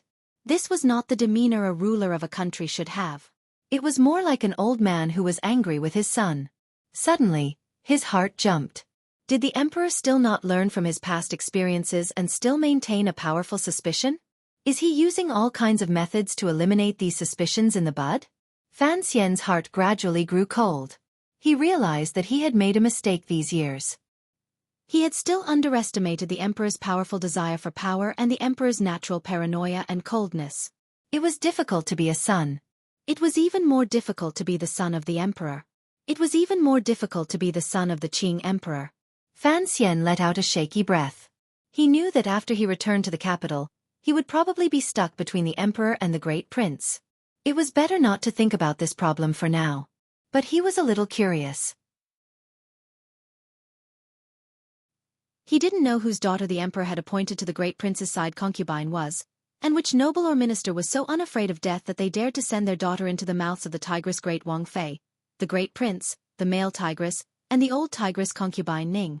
After the Jingdo rebellion, the emperor remembered Lady Ning's merits and took into account the great prince's face. After a delay of more than 20 years, he finally made her an imperial consort. However, after this Dongyi female slave became an imperial consort, she still did not change her past shrewish personality. She was still full of tiger nature. The great prince's family was a tiger forest. In any case, it could not be Ruoruo. Fan Xian was confident of this. Presently, the emperor trusted and favored him greatly. He also knew that for the sake of Ruoruo's marriage, he had not hesitated to beat Hongqing into a lewd person. Naturally, he would not use this to seduce him and lose the big for the small. Fan Xian stood and pushed open the door. He welcomed the courtyard filled with the colors of autumn and no longer thought about the troubles in Jingdo. It was already late autumn. As far as the eye could see, the military yamen was filled with a clean and distant color. The sky was very high, and the clouds were very light. It made one feel a sense of open-mindedness at a glance. The city of Qingzhou was close to Shihu and had the air of the grasslands. Perhaps only in this kind of place could people cultivate a cheerful and beautiful mood, such as the unusual great prince of the royal family, or the unusual Yiling of the nobility. Fan Xian smiled slightly as he gazed at the girls in the courtyard. He thought to himself that the great Wang Fei's present situation was very difficult, but the second Wang Fei seemed to have gradually shaken off the shadow of the second prince's death. There were always some good things that happened in the world. 13th Wang's body recovered quickly. He was now able to wander around the Qingzhou military yamen in a wheelchair. Because of Yi Ling'er's words, Fan Xian couldn't be bothered to do any more useless concealment. He called for a few girls to be responsible for pushing the cart and sent a few subordinates of the 6th Bureau to follow him and protect his safety. During these dozen days, Fan Xian had been busy communicating with Ding Zhou and leading the counterattack in Shiliang Road. He also had to carry out private transactions with the grasslands. He was very busy and didn't pay much attention to 13th Wang's movements. However, he was not blind. He could see that this lonely and desolate Qingzhou military yamen had gradually changed because of 13th Wang's awakening. Occasionally, a hint of spring seeped through the autumn garden. When 13th Wang sat in his wheelchair and occasionally rested in the garden, not far from him, a girl would be sitting and doing other things, such as embroidery or playing dumb and looking at the scenery. At that time, 13th Wang would become a dumb goose and stare in a daze at the dumb goose looking at the scenery. Other than greeting each other when they bumped into each other, this young man and woman did not say any idle words. They just foolishly played out their roles. They wanted to sing to the sky but were also afraid that their red palms would lightly tug and disturb the unfocused clear waves. Fan Xian was the little ancestor of the Overwatch Council, and Yi Ling'er was the little ancestor of Qingzhou. After she gave the order, they no longer went out of the city every day to intercept the Hu people galloping out of the grasslands to gather grain like they had in the past year. Instead, they stayed obediently in the military yamen. The old subordinates in the military yamen were all chased out, leaving only the servants and serving girls. Thus, there was now an additional scenery in the Qingzhou military yamen's little garden. It was the appearance of the two dumb geese that Fan Xian was secretly laughing at in his heart. If one were to use a more beautiful phrase, it would be the scenery, the people in the scenery, and the people looking at the scenery. Two people who admired each other. Each was the other's scenery, right? As her teacher, Fan Xian knew what kind of woman Yi Ling'er was. Sometimes, when he asked himself honestly, if he was a woman, he would probably also be shaken to the core by the 38 knife marks on 13th Wang's front. Furthermore, 13th Wang was a silent, gentle, and handsome person. How could such a person not move Yi Ling'er, who had been born in the military? Although Yi Ling'er's identity was somewhat troublesome, Fan Xian was not worried about it. 2 years ago, the emperor had secretly given a gracious edict allowing Yi Ling'er to remarry and choose her own husband. This was a great grace. As long as she liked someone, the Qing court would probably snatch him for her even if it meant fighting for him. The problem now was 13th Wang's identity. Although he secretly worked for the Overwatch Council and the emperor also secretly knew of this matter, he was, after all, Siga Jian's last disciple and the 13th disciple of Dongyi's sword hut. Yi Ling'er had once been the second Wang Fei, yet she was going to marry an ace from Dongyi. No one knew if she would be able to get past the palace. Of course, if Dongyi could completely lean toward the Qing kingdom under his leadership, then these obstacles would not exist. Fan Xian decided to put some effort into this matter. It could be considered making it up to this pitiful girl on behalf of the emperor and Yi Zhong. There was only one problem. Fan Xian looked at the two people in the garden with amusement. Rubbing his nose, he thought that these two people were still in a strange state. Someone had to expose them. Most importantly, it was not strange that Yi Ling'er liked 13th Wang. What exactly was 13th Wang thinking? No matter how noble Yi Ling'er's identity was, she was, after all, a true widow. He knew why 13th Wang was attracted to Yi Ling'er's profile. It was very lonely. Fan Xian knew that the real Yi Ling'er was not like this. Particularly, embroidery. Fan Xian shivered. Yi Ling'er had actually embroidered in front of 13th Wang and pretended to be delicate and timid. If this matter got back to Jingdo and reached Wan'er's ears, his wife would probably faint from laughter. He decided to tell 13th Wang the real Yi Ling'er so that his young friend, whom he admired greatly, would not find out after marriage that his life was a major misunderstanding. Just as Fan Xian was walking down the stone steps and preparing to disturb the supercilious young man and woman, the shadow behind the door quietly said something. He immediately stopped his steps. These days, the shadow had carefully hidden his tracks to prevent 13th Wang from discovering anything. Fan Xian knew the complicated relationship between the shadow and the sword hut. He also knew the shadow's true identity could not be known by anyone. Sigu Jian and the shadow had an irreconcilable hatred. Looking at Sigu Jian's favorite disciple in the autumn garden, the shadow's mood was not as happy as the man and woman in the garden. A moment later, Fan Xian said, "We'll go next spring. He won't die so early."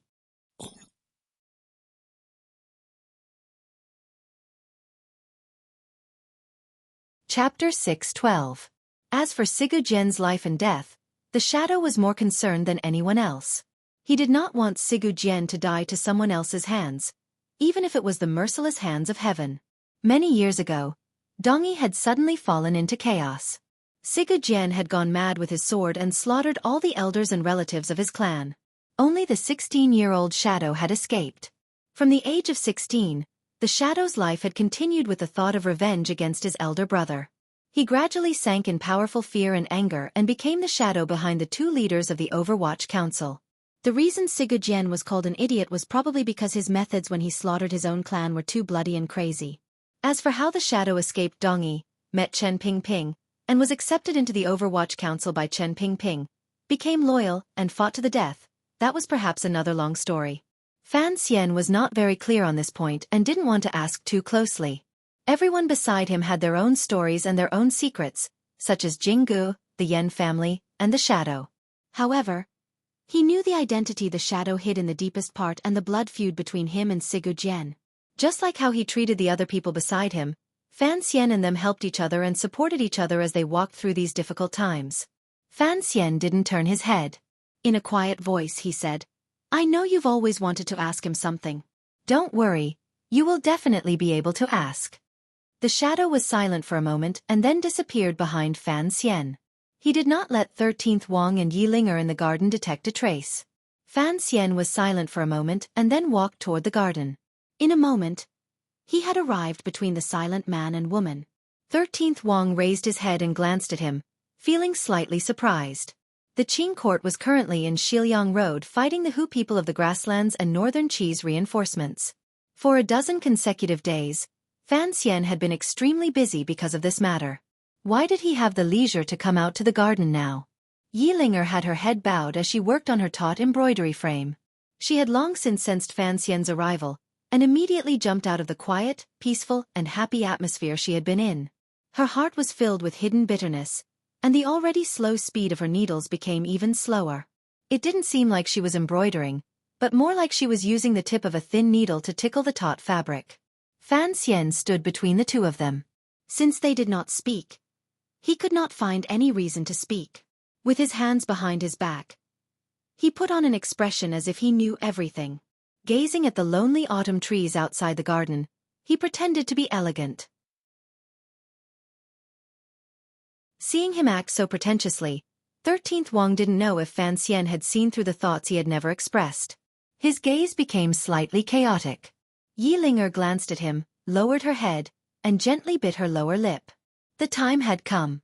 Fan Xian coughed and said, "Wang Fei, although the scenery in Qingzhou is not bad, you embroider in the garden every day. With the garden walls blocking your vision, it is impossible to see clearly, right?" Hearing the words Wang Fei, Yilinger thought Fan Xian was reminding her of something.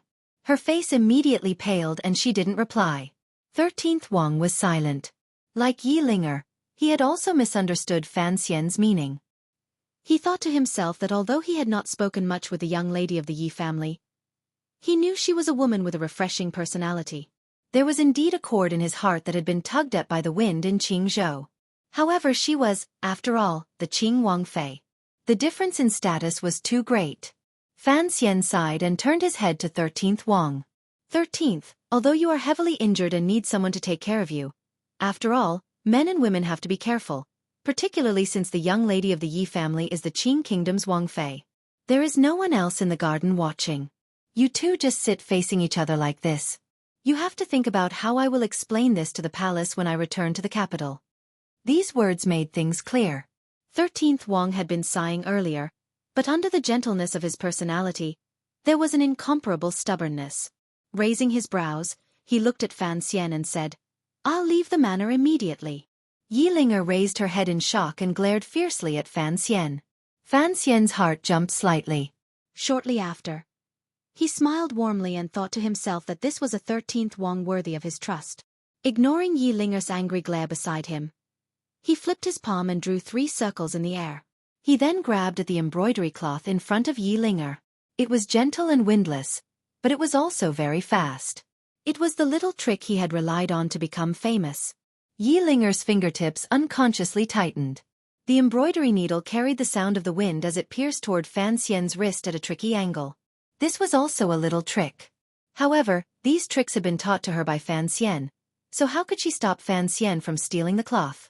With a flash of a figure, Fan Xian had already taken the embroidery cloth from her hands and floated to 13th Wang's side. With a smile, he said, "13th, I was just afraid you'd be tricked. Our Wang Fei is not a young lady of a large family who knows how to embroider." 13th Wang was slightly startled. He didn't understand why the commissioner would suddenly say this. Immediately after, he saw Fan Xian place the embroidery cloth in front of his eyes. Embroidered on the cloth was half a water duck? Yilinger had been in the garden, where 13th Wang could see, embroidered for a whole 7 days. In the end, she had only embroidered half a water duck? 13th Wang immediately understood what Fan Xian meant by misunderstanding and couldn't resist smiling slightly. It was Fan Xian who laughed loudly and said, "The pleasure between a man and a woman is a matter of course. No one can stop you. However, you have to think carefully." Yilinger abruptly rose. She was so angry that her entire body trembled. She looked angrily at Fan Xian, but she was too embarrassed to say anything. Mist gradually rose in her eyes. She appeared very pitiful. 13th Wang looked at this woman's appearance and felt an inexplicable pain in his heart. He withdrew his smile and his face was full of concern. Fan Xian slowly stopped laughing. Suddenly, he lowered his voice and said by 13th Wang's ear, "You have to talk about love. Even if these 2 dumb geese were to sit together for a lifetime, what use would it be?" 13th Wang knew that this person had come specially to help him break through the layer of paper on the window. Other than feeling slightly embarrassed, he couldn't help feeling grateful. However, he was unable to speak as shamelessly as Fan Xian. Yilinger didn't know what Fan Xian had said. Looking at the 2 of them whispering to each other, she felt very uneasy. Fan Xian had finished what he needed to do and leisurely walked toward the front yard of the military yamen. His posture was relaxed as if he had done something very good and was very pleased with himself. Yilinger looked at his retreating figure. For some reason, a great dissatisfaction rose in her heart. She huffed lightly and mockingly said, "Teacher, I don't know how to embroider, but this water duck, I'm afraid, it's better than the one in your house." Hearing these words, Fan Xian immediately thought of the needle marks on Wanner's fingers, as well as the water duck painting. A chill ran through his body, and his face was filled with embarrassment. How could he reply? He quickly fled into the wilderness. Looking at this scene, Yilinger giggled. Her laughter echoed like silver bells in the autumn garden in Qingzhou. However, the person beside her did not laugh. He only looked at her quietly and appreciatively. It was boring to laugh alone. Yilinger awkwardly stopped laughing. During the dozen days 13th Wang had been recovering, she had indeed restrained her free and arrogant nature. She appeared particularly peaceful. Unexpectedly, Fan Xian had still managed to break through. She didn't know if this scene fell into the man's eyes or if he would feel that she was too bitter. Countless thoughts immediately flashed through her mind. The emotions in her eyes were incomparably complicated. 13th Wang was actually a bit nervous, but he hid it well on his face. Looking at Yilinger, he said, "I am Wang Shi, formerly known as Tai Xiang. I am the 13th disciple of Dongyi's Sword Hut. Thank you for your care these days. I cannot thank you enough." Yilinger had not thought that he would suddenly speak and speak so seriously. Her heart was a little flustered. She calmed herself and returned the greeting. Lightly she said, "Sir Wang is too polite." In Yilinger's opinion, it was much more relaxed and natural to use an official's title to refer to him. She did not understand. They had already known each other for a dozen days and had only exchanged a dozen sentences. Why did he have to express his thanks so seriously now? Was he truly prepared to leave the manor? Or was all of this just a dream? Yilinger sighed faintly in her heart. If it had been another woman, perhaps she would have chosen to leave because of this sense of serenity. However, Yilinger was, after all, Yilinger. She did not know how to embroider. She only knew how to wield knives and spears. Although she was a widow, she was still like she was when she was a teenager, wild and full of vigor. She stared closely into 13th Wang's eyes and said, "If you have something to say, just say it. There is no need to introduce yourself. Looking at the way you do things, you are also a straightforward person. Don't be as long-winded and hypocritical as Fan Xian." 13th Wang paused slightly. A moment later he said seriously, "Sir Fan Jr. said that everything can be discussed." Yilinger understood some of the meaning. Suddenly, she felt a gust of autumn wind blow past. When it brushed against her face, there was not a trace of harshness. There was only 100 degrees of gentleness. The matter between 13th Wang and Yilinger was not as Fan Xian had imagined. After his provocation, they met in the golden wind and jade dew. It was better than countless things in the mortal world. When dry wood and fierce fire met, it was like the yellow river overflowing and could not be stopped. On the contrary to his expectations, this young man and woman still maintained their politeness and sat across the stone path. They would only occasionally say a few words. Speaking of which, it was strange. 13th Wang and Yilinger's personalities were both first-rate, particularly Yilinger, who had grown up on the edge of the grasslands. Compared to the young ladies in Jingdo, she was much more cheerful. However, once love was involved, because of the tragedy in Jingdo 2 years ago, as well as 13th Wang's identity, both of them were somewhat silent. Seeing all of this, Fan Xian was not in a rush. In any case, there were always thousands of things in the world. It was impossible to ask all men and women in love to be like him, impatient to climb walls and jump through windows. Furthermore, he didn't have time to pay attention to these beautiful things. He still needed to take the lead in dealing with the not-so-beautiful things in Shiliang Road. Time quickly came to the end of autumn and the beginning of winter. The 8 bureaus of the Overwatch Council gathered in Dingzhou. The 8 tribes on the grasslands gathered in the court to discuss matters. With unusual ruthlessness, the Qing kingdom cut off the hand that the grasslands had extended, as well as the hand that northern Qi had extended toward the grasslands. They watched with cold eyes as the situation on the grasslands became more and more unbearable by the day. The hand that Master Ku he had set up on the grasslands before he died and the hand that the northern Qi emperor had crossed the North Sea, the desert, and the Qing kingdom's border in over a year gently clasped at the border between Shiliang Road and the grasslands. After holding it for almost a year, it had put the Qing court to the test. The borders were unusually tight. The national treasury, military power, and spirit were all forced to stay in the west, slowing the pressure on their true enemy, northern Qi. Under the emperor's leadership, the Overwatch Council used 4 months to prepare. Fan Xian personally led the team. Finally, in the late autumn and cold winter of the 9th year of the Qing calendar, they cut off these 2 hands that held each other. Perhaps the situation on the grasslands, under the control of Chief Su Bida and Hai Tang, would not deteriorate to an unmanageable level. However, it would not be so easy for the northern Qi emperor to cause trouble in Shiliang Road. Furthermore, Fan Xian had also set up his own power on the grasslands. When the flowers bloomed next spring, he would begin to reap the fruits. After confirming the implementation of the various arrangements and verifying the results of the battle, Fan Xian finally freed himself from the extremely busy council affairs and began to prepare to return to the capital. 13th Wang would not follow him back to the capital. Firstly, his injuries had not healed. Secondly, Fan Xian did not want him to have too much contact with the shadow along the way. Thirdly, Yilinger's return to the capital for the new year was still half a month later. It was always good for the 2 of them to spend more time together. Once Fan Xian had decided on something, he rarely changed it. Since he had decided to help Yilinger and 13th Wang be together, he had his own confidence. After returning to the capital and taking care of the great prince's family matters, he would probably have to go to the Bureau of Military Affairs to propose marriage to General Yi. Of course, this matter first required the emperor's approval. On the 15th day of the winter of the 9th year of the Qing calendar, the Overwatch Council finished their operation in Shiliang Road. The Commissioner Fan Xian passed through Dingzhou and stepped on the road back to the capital. Outside Dingzhou, there were countless officials and generals who had come to see him off. They lined up densely in 2 rows. The governor of Xiliang Road and General Li Hongqing stood side by side with Fan Xian. After saying a few official words, they ended the conversation. At the end, Li Hongqing gazed deeply at Fan Xian.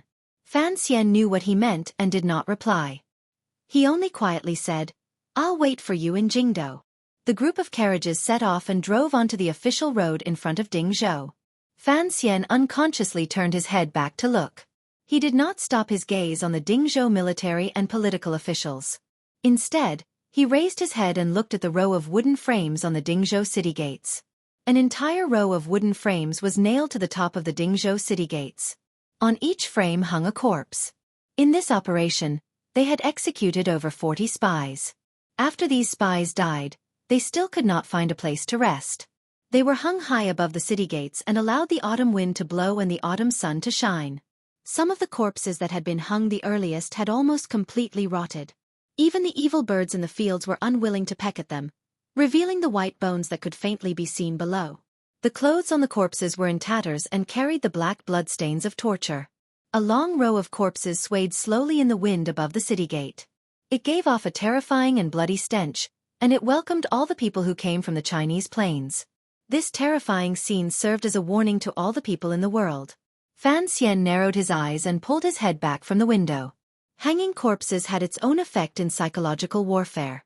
At least, the spies the Northern Qi Emperor would send in the future would at least have an innate sense of fear. However, in the battles of the Central Plain, due to the balance of morality and benevolence that had existed for thousands of years, the killing of prisoners of war was rare. As for humiliating corpses, it had never been seen before.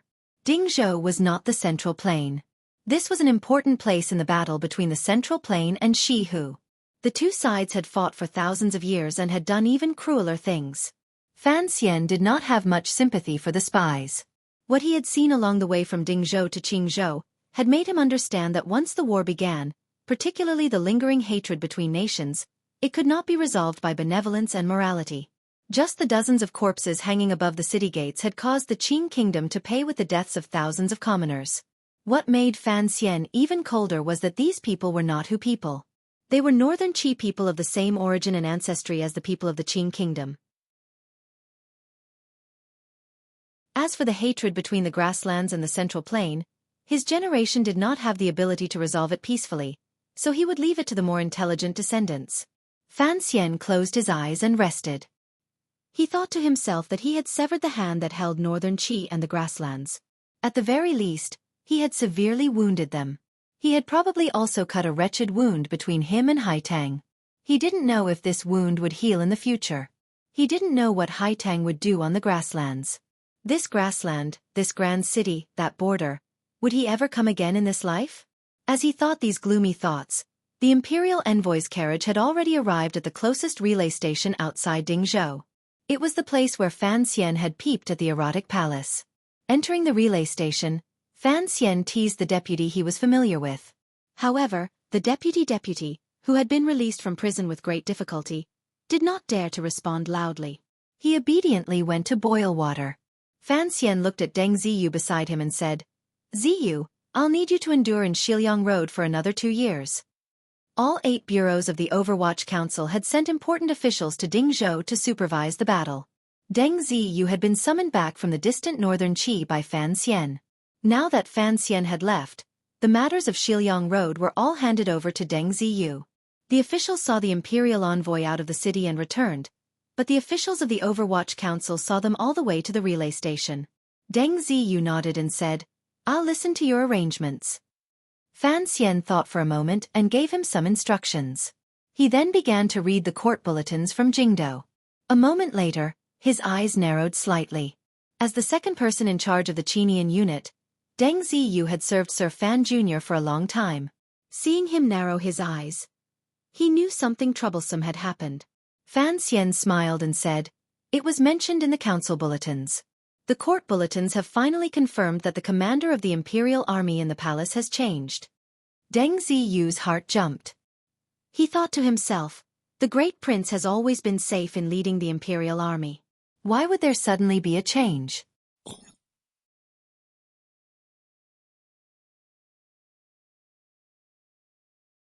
Chapter 6:13. The court bulletin and council report stated clearly that the position of commander of the Jingdo Imperial Army was no longer held by the Great Prince. It had been given to Gong Dian. After Gong Dian had quelled the rebellion in Jingdo, he had once again taken up his old position as commander of the palace guards. It was not strange that he was now also the commander of the Imperial Army. Everyone knew of the Yi family's loyalty to the emperor.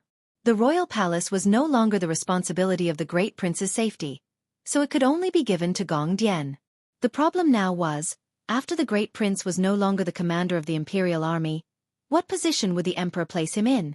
The court bulletin did not say, and there were no clear rumors in Jingdo. Fan Xian looked at the paper in his hand and couldn't help but shake his head. A few important appointments had been made in Jingdo. These appointments were all concentrated in the military. It was clear that the emperor had some thoughts. Furthermore, he was beginning to open up a position for the Great Prince. What caught Fan Xian's attention the most was that the commander of the Jingdo garrison, Xiao Jinhua, had been removed from his position and had been transferred to the Nanzhao border army to be the deputy governor. The governor of the northern expedition camp, Xueqi, had been summoned back by the emperor to take over the important position of commander of the Jingdo garrison. Above Xueqi, the governor of the Yanjing camp, Wang Zhikuan, remained where he was. These three transfers of military generals were not normal. Fan Xian knew very well the roles these generals played. He also understood the emperor's different attitudes toward each of them. For example, the commander of the Jingdo garrison, Xiao Jinhua. During the Jingdo rebellion, he was only the commander of the Donghua Gate of the 13 city guards. Because he had stood his ground firmly and forcefully blocked the remaining soldiers of the Qin family, which belonged to the crown prince, within Jingdo, he had performed a great service. That was why the emperor had promoted him 3 levels and made him the commander of the Jingdo garrison. This could be considered the emperor's expression toward a loyal official. Fan Xian had long guessed that the emperor would not let this minor character, Xiao Jinhua, be the commander of the Jingdo garrison for too long. For one, his foundation was too shallow. It would be difficult for him to convince the masses and take on such an important responsibility as the Jingdo garrison. For another, Xiao Jinhua had come from the 13 city gate guards. The emperor had been bitterly disappointed by their performance during the Jingdo rebellion. The emperor trusted Zhang Duqing the most, but Zhang Duqing had sided with the eldest princess. Although the emperor had Zhang Duqing killed by 1,000 cuts and destroyed 3 of his clans, he had not vented the anger in his heart. Xiao Jinhua had been caught in the crossfire, but this person presumably knew the use of his symbol. He should be able to accept going to Nanzhao to be the deputy governor. The situation in the Northern Expedition Army was rather complicated. Yan Xiaoyi had been killed by Fan Xian on the summit of the mountain. The Qing Kingdom's Northern Expedition camp next to Cangzhou had been implicated in the rebellion and had faced countless purges in the past 2 years. The court had never allowed General Xueqi to officially take over the position of governor of the Northern Expedition Army. Instead, he only had the right to know that he was under the jurisdiction of the Yanjing camp's Wang Zhikuan. General Xueqi had been Wang Zhikuan's deputy for the past decade, so there should be no problem with this arrangement. Since the emperor had Xueqi return to the capital to take over as commander of the Jingdo garrison, the position of governor of the Northern Expedition camp was empty. Who was it for? Fan Xian shook his head and thought that probably everyone could see clearly that the position of governor of the Northern Expedition Army, which was at the heart of the world struggle, was left for the Great Prince. It seemed that after the emperor had rested for 2 years, he had finally begun to lay down his chess pieces step by step. During these 2 months, the Overwatch Council and Dingzhou Army had forcefully stabilized the situation in Xiliang and the grasslands. The emperor finally had the spare time to prepare everything in the northeast. However, if the Great Prince was to become the commander of the Qing army's vanguard, control the 100,000 soldiers on the front lines, and become the powerful governor of the Northern Expedition Army, then he would have to accept another of the emperor's arrangements. He would take in a secondary Fei. When the troops were sent out, it would be the time for the great Wang Fei to leave court. The Great Prince is not like that. Fan Xian furrowed his brows and thought. Fan Xian furrowed his brows as he thought. The emperor had already paved the way for the Great Prince to lead the Qing army and fight on the battlefield. He was just waiting for the Great Prince to understand his painstaking efforts and walk this path. Although the Great Prince liked the battlefield, he probably wouldn't do such a thing. Thinking of how he would be forced to do such a thing under the emperor's pressure after he returned to the capital, Fan Xian felt annoyed and couldn't help but grunt. Although this grunt was very quiet, it gave Deng Ziyu and Mu Feng a fright. They didn't know what had happened. It's nothing. Hurry and rest. We still have a long journey tomorrow. Fan Xian rubbed the spot between his brows and waved his hand at the two of them. After thinking for a bit, he asked Deng Ziyu to stay. He looked at Deng Ziyu and was silent for a moment. He then said, "You've been stationed in Shangjing for a long time. Do you know how the northern Qi people view Shifei?" During these 2 years, Shifei had been stationed in Sangzhou, leading the northern expedition camp to contend against the famous General Shang Shanhu. Although he had suffered some losses, he was not anxious or impatient. He had stabilized the situation very well. Deng Ziyu thought for a bit and then said, "General Shifei has always been Governor Wang's assistant in the Yanjing camp. His reputation was not very prominent. It was only after he went to the northern expedition camp 2 years ago that he gradually became known to the Qi people. Although there have been no major battles in the north and south of Zhangzhou these 2 years, he was still able to not panic under Shang Shanhu's coercion. Just this point alone proves that Shifei's personality leans toward the feminine side." "Feminine?" Fan Xian asked with some disagreement. If it was just the feminine side, why would the emperor have him shoulder such a heavy burden 2 years ago? Deng Ziyu knew what the commissioner was talking about. In the late autumn of the 7th year of the Qing calendar, the Dong Mountain incident and Jingdo rebelled. Everyone seemed to have overlooked the northern camp that Yan Xiaoyi had abandoned near Zhangzhou. No one thought of its importance. Fan Xian had never forgotten that when the emperor was still trapped on Dong Mountain, he had secretly sent a secret edict to Yanjing for the Yanjing camp to be ready at any time to take over the northern camp in Sangzhou to prevent the northern Qi people from taking advantage of the chaos to invade. This was a very important mission. With Yan Xiaoyi's death, thousands of trusted soldiers were captured. If there were no capable generals holding the fort, the northern camp would probably truly rebel. At the time, the general responsible for the emperor's important edict was General Shifei. Not many people knew the specific process of how to subdue the northern camp's military morale. As the commissioner of the Overwatch Council, Fan Xian knew. In his opinion, the process of Shifei following the edict to subdue the Qing army was like a legend. General Shifei only brought a dozen trusted soldiers and entered the northern camp in Sangzhou. Holding the imperial edict in his hand, he easily took control of the northern camp. Faced with 100,000 soldiers, where did this general get his courage and ability to make the northern camp, which Yan Xiaoyi had run for many years, as docile as a warhorse? For someone to be able to do such a thing, he was definitely not just feminine. The pain between Fan Xian's brows grew. He kept feeling as if there was a shadow shrouding his mind. The emperor had decided to have the great prince lead the army on a northern expedition. This was expected. For a powerful figure like Shifei to not stay on the front lines but instead be transferred back to Jingdo to be the commander of the Jingdo garrison, who was he targeting? As early as when the former crown prince left for Nanzhao, Fan Xian had deduced that once the eldest princess's power melted like ice and snow, what welcomed him immediately would be the emperor's merciless reduction of power as well as the palace's merciless attacks on the older figures of the court. During these 2 years, the Overwatch Council's power had been reduced significantly. Fortunately, the emperor's trust in him grew with each passing day. No one in court dared to do anything to him. The elders that worried Fan Xian the most had also gained valuable experience from the Jingdo rebellion. Without waiting for the emperor to act, they automatically disappeared from the stage. His father had long resigned from his position as Minister of Revenue and returned to Danzhou to retire. Although Chen Pingping still held the position of director of the Overwatch Council, he had long stopped overseeing matters and handed all council affairs to Fan Xian and Yan Bingyun. Furthermore, he had long asked the emperor for his resignation. However, the emperor truly pitied the relationship between them and insisted on not allowing it. Of course, among the people of the older generation, the most tragic was his father-in-law in Wuzhou. During the rebellion in Jingdo, the previous prime minister, Lin Ruofu, had made a miscalculation and handed over all the people he had buried in the court to his good son-in-law. He had originally thought that he could make a comeback. Who would have thought that the emperor would safely return to the capital? All of this had become like a dream-like bubble. Not only was it a bubble, the emperor was deeply afraid of the previous prime minister's dishonesty. During these 2 years, he had dealt with the prime minister's former followers miserably.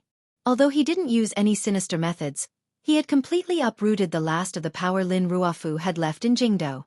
Concerning this matter, Fan Xian didn't even have the leeway to speak. He could only smile bitterly as he watched all of this.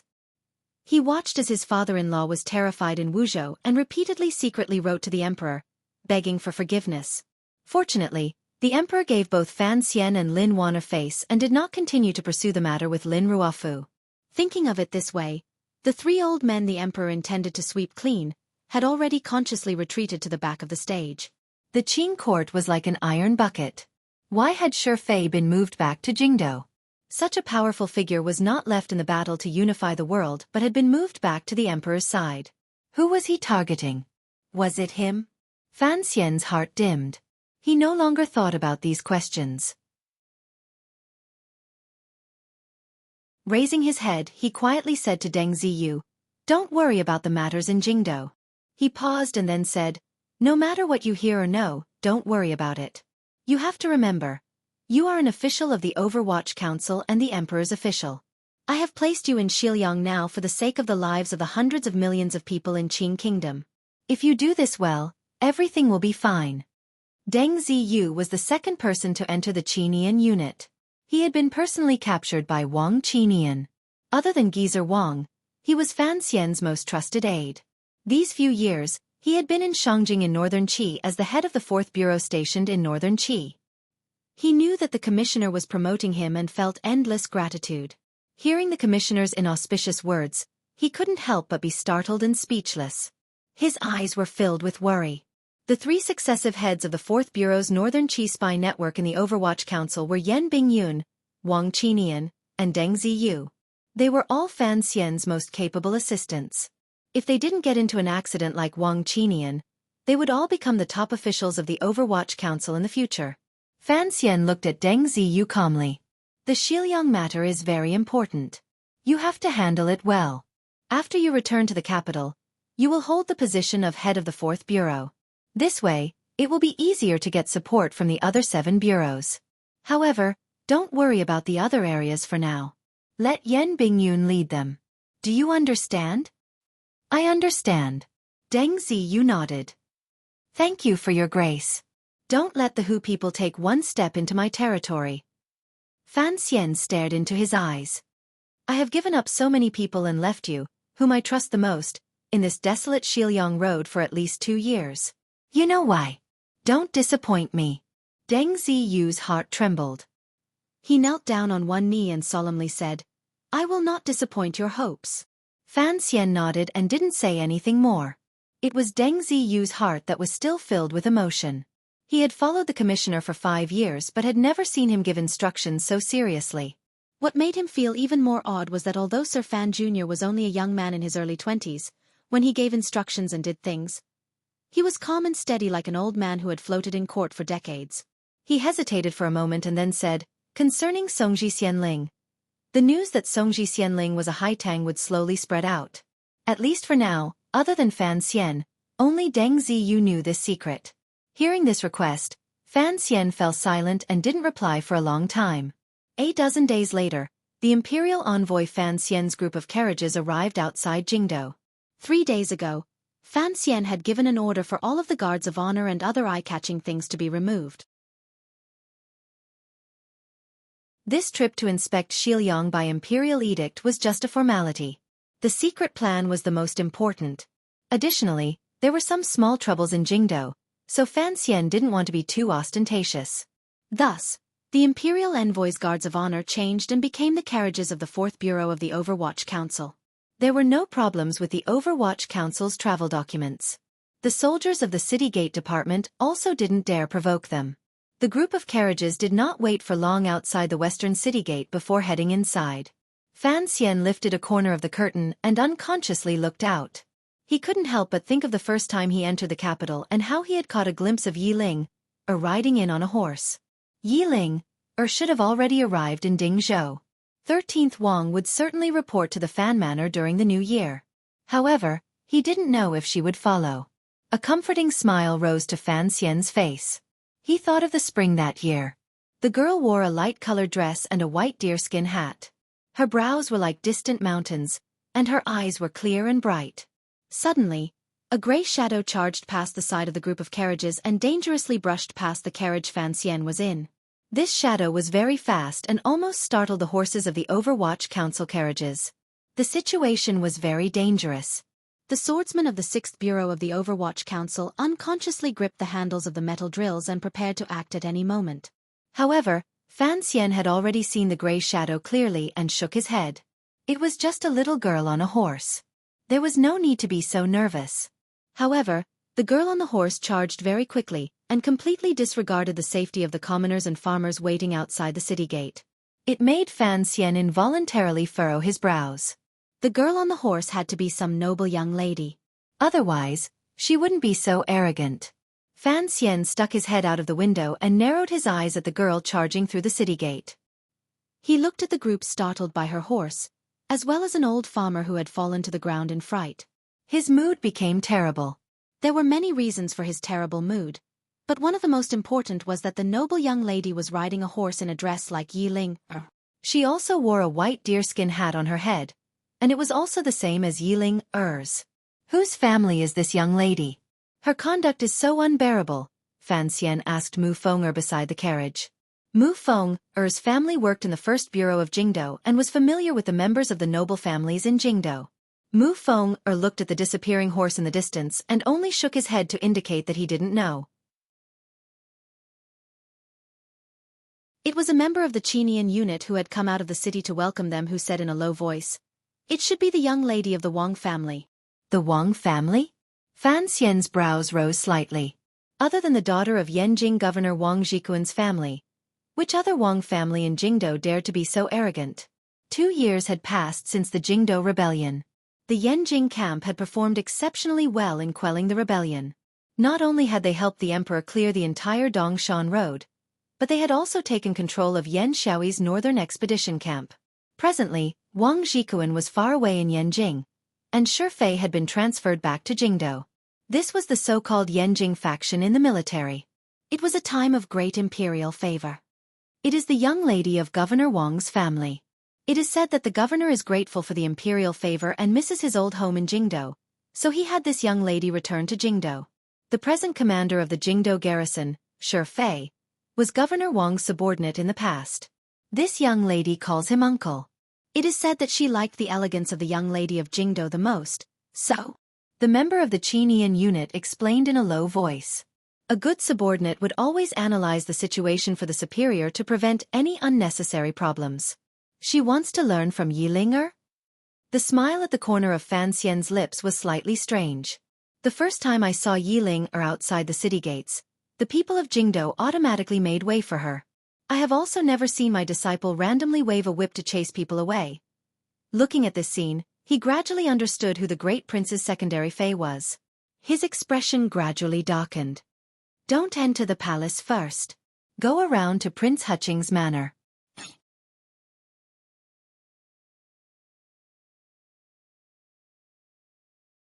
Chapter 6:14. The carriages with the clear Overwatch Council insignia smoothly entered Jingdo's West City Gate. At Xinjiku, the carriages dispersed. The 2 carriages at the front merged inconspicuously into the flow of people on the streets of Jingdo and turned southwest. In a moment, they left behind the liveliness behind them and entered the noble and quiet east side of the city. In the distance, they could see the beasts of the Fan family's manor. The carriages did not stop. Instead, they turned north. The closer they got to the royal palace, the quieter it became. They passed the area around the manor and King Jing's manor, whose doors had been closed for a long time, and came to the street where Prince Hutching's manor was. The carriage was still some distance from the manor's main gate. Fan Xian, in the carriage, could faintly hear the clamor outside the manor's main gate. It looked like a lively scene was happening there. He rubbed his itchy nose and thought to himself that he had guessed correctly again. The young lady of the Wang family's face was full of anger. She had indeed come to Prince Hutching's manor. As for the emperor's thoughts, Fan Xian had already guessed a bit after seeing the young lady of the Wang family, who was pretending to be Dongsher, outside the city gate. Since the great prince was being forced to take a secondary fei in preparation for the future removal of Wang Fei, then this secondary fei had to be of high birth. Only then would she be able to sit in the position of Wang Fei. Furthermore, This young lady was Wang Zhikuan's beloved daughter. In the future, when the great prince led an army to the north, his father-in-law would lead the Yanjing camp to assist him. On the battlefield, the commander and deputy would not be hindered. It would also be of great benefit to the overall situation. As for whether or not the emperor would worry that the great prince and Wang Zhikuan controlled too many soldiers if the young lady of the Wang family actually became Prince Huqing's fei, that was a problem for the future. With the lesson of the second prince, Fan Xian did not think that the emperor would give his sons too many opportunities to let their imaginations run wild.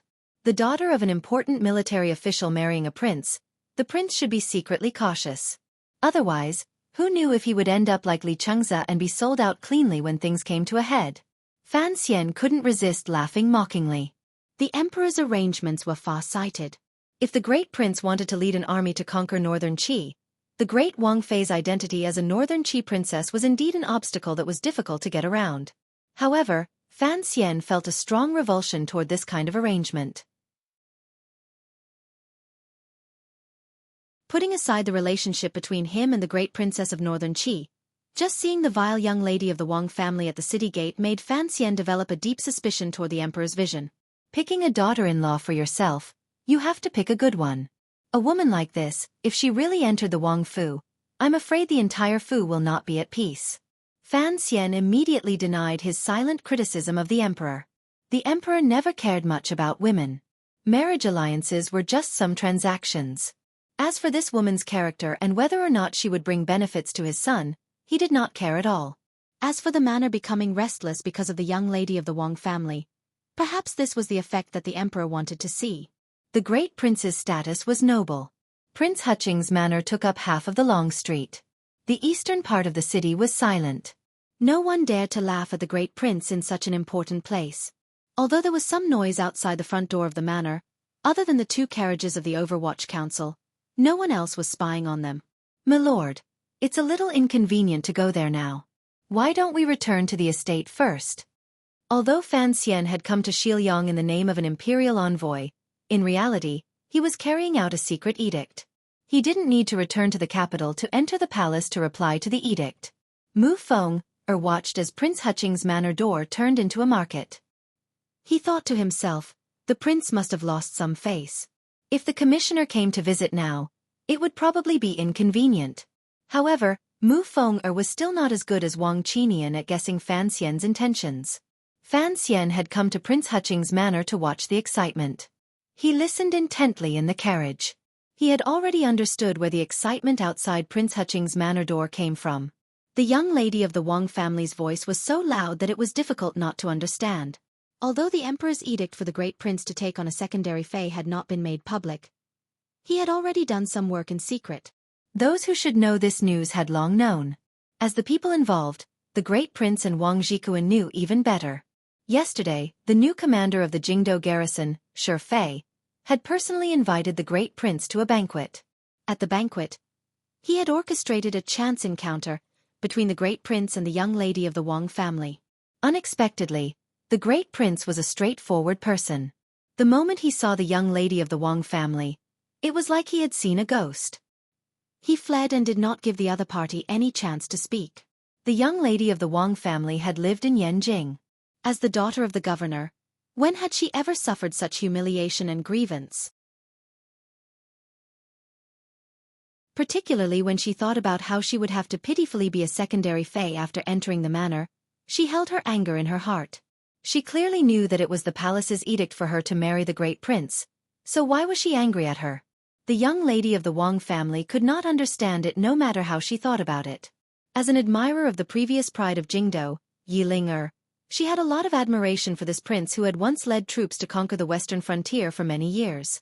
Perhaps she had been incited by a serving girl or perhaps her own thoughts had burrowed into a dead end, but she had completely disregarded etiquette and ridden into the capital alone to run to the manor.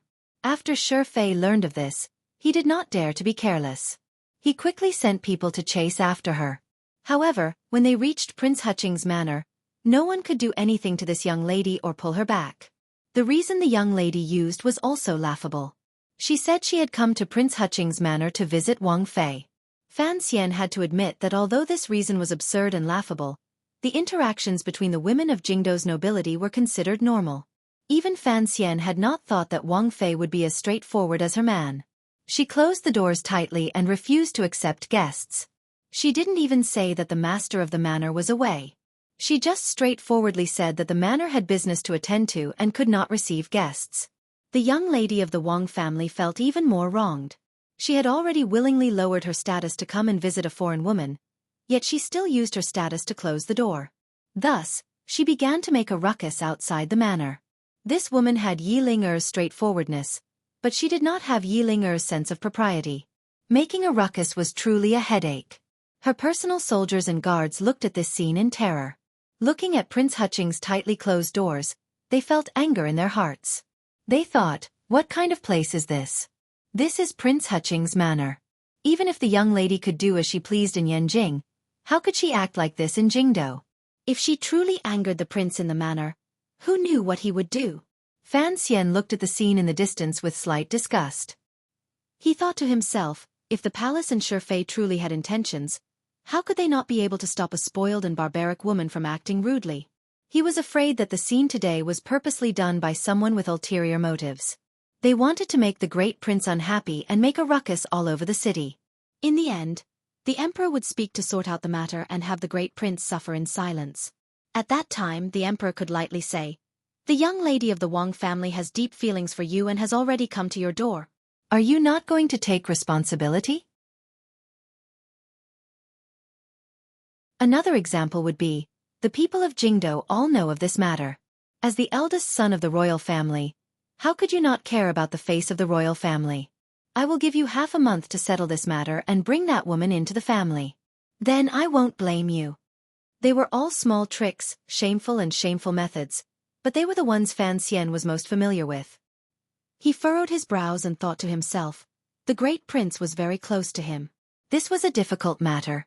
At the very least, he would have to handle the shameful matter in front of him. He ordered Mu Feng-er, "Go knock on the door." 2 black carriages drove toward the gate of the mansion. The wheels creaked as if they were a discordant accompaniment to the noble lady's unrelenting and shrewish voice at the gate of the mansion. There were about 30 people surrounding the front door of the manor. They were all family warriors the Wang family had brought back from Yanjing. There were also housekeepers and servants the Jingdo garrison had sent to the young lady. An old housekeeper was crying and begging the young lady to leave some face for the old master, and not make a scene at the front door of the manor. Otherwise, when the family became the joke of Jingdo, how could the Wang family continue to stay in Jingdo? When the 2 carriages neared the front door of the manor, the housekeeper quickly shut his mouth. In any case, his young lady was not willing to listen to him. The family warriors and servants stared warily at the 2 black carriages. They thought that the young lady was making a scene. If someone saw it and it got out, it would probably not be good. Only the young lady of the Wang family had one foot on the stone lion, and was pointing at the front door of the manor. She was still displaying the power of a starlet facing the ocean and cursing endlessly. Fan Xian's voice came out of the carriage. "Whose family is this girl?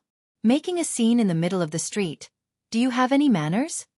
These words were said with the arrogance of one's age and experience. It was also a phrase that Fan Xian had thought of after pondering for a long time in the carriage. After these words were said, the expressions of the people surrounding the front door of the manor changed dramatically. These words appeared normal, but they were unusually vicious. Once they opened, they brought the young lady's current actions to the teachings of the family. It appeared to be criticizing this woman, but in reality, it was directed at the person behind her. A family warrior stared at the 2 carriages and forcefully suppressed his anger. I wonder which official has arrived.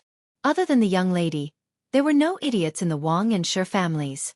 Since the newcomer dared to speak so boldly in front of Prince Huqing's manor, he had a background. This family warrior had already noticed the purposefully revealed mark on the carriage, and knew that the other party was an official of the Overwatch Council. In the entire Qing court, there were very few officials who dared to not give face to the Yanjing faction of the military. However, the officials of the Overwatch Council had the confidence to do so because they had a very protective old ancestor above them. Although the old ancestor in the wheelchair had gradually retired, an even more protective little ancestor had appeared. Furthermore, this little ancestor was even more ruthless in his actions and had a deeper background. He had only been in the capital for 5 years, and he had already killed a number of ministers. Even people like the crown prince and eldest princess had fallen to his hands. With the protection of such an ancestor, it was understandable that the officials of the Overwatch Council dared to be so arrogant. Before this family warrior returned to the capital, he had received a secret order from the governor that he had to endure and conduct himself in Jingdo. In particular, he could not offend the Overwatch Council. Hearing the person in the carriage mocking the Wang family's teachings, this family warrior was still able to forcefully suppress his anger and maintain his calm as he asked. The person in the carriage did not immediately answer his question. A subordinate lifted the curtain and Fan Xian walked down from the carriage. Among the crowd, he walked to the tightly closed doors of Prince Huqing's manor and turned his head to glance at the woman standing on the stone lion. Although the young lady of the Wang family did things irascibly and her tone was harsh, there was something strange about her. It was clear that outsiders had already arrived, but it was as if she did not see them. She still felt wronged and angrily yelled at the manor until she was watched by this young Overwatch Council official for a long time. She glared fiercely at Fan Xian and scolded, "What are you looking at? Close your dog eyes." After these words were said, everyone fell silent. The Overwatch Council subordinates behind Fan Xian stared coldly at the young lady on the stone lion. Mu Feng-er's expression twisted. It was as if he could go up at any moment and give this woman a beating. The family warrior and housekeeper realized that something was wrong and quickly moved forward, separating Fan Xian and the young lady. The housekeeper lowered his head and repeatedly apologized. The expression of the family warrior was also very awkward. Fan Xian looked at this scene and was increasingly certain of his guess. The young lady of the Wang family must have been provoked by someone to come to make trouble. The Wang family warriors probably still did not know the reason. With such a steady subordinate, only then would Wang Zhikuan be at ease to allow his spoiled daughter to return to the capital. How could he have allowed this young lady to charge into Prince Huqing's manor? Fan Xian looked at the housekeeper and asked, "Which family are you from?" The housekeeper saw that his bearing was extraordinary. Although he didn't know what rank of official he was, Overwatch Council officials often had titles other than court positions. He did not dare to slight him and said, "I am the housekeeper of the Wang family. I have just returned from Yanjing. The young lady has been in Yanjing for a long time and does not know the ways of Jingdo. If she has offended you in any way, please forgive her." Young Lady Wang listened to the two of them speak and pulled her foot back from the stone lion. She scolded, "Who is this? Is there a need to say soft words to him?" The old housekeeper's mouth tasted bitter. The old master had long ordered that he should behave with his tail between his legs in Jingdo, but the young lady had lost her mind for some reason. She had broken free of her family's obstruction and charged into the manor. She had actually called this young official something. Jingdo was not Yanjing. The water was much deeper. Any person on the street could have a terrifying background. "Yanjing?" Fan Xian asked with slight surprise. "Governor Wang's family?" Young Lady Wang stared at Fan Xian and said, "You know my family? And who are you?" Fan Xian didn't even glance at her. Facing the housekeeper and family soldier, he warmly said, "Quickly persuade your young lady to go back. The palace hasn't even issued an edict. If she comes to make a ruckus like this, how will she face others?" The housekeeper and the family soldier repeatedly agreed. They only looked at each other but didn't go up to help their young lady. They had already tried a few times earlier and couldn't do anything. Fan Xian was slightly startled. Only now did he notice that there were a few whip marks on the old housekeeper's face. Although the force was not deep, blood was gradually seeping out. He turned his head to look and saw that the unruly young lady of the Wang family was holding a horse whip in her left hand.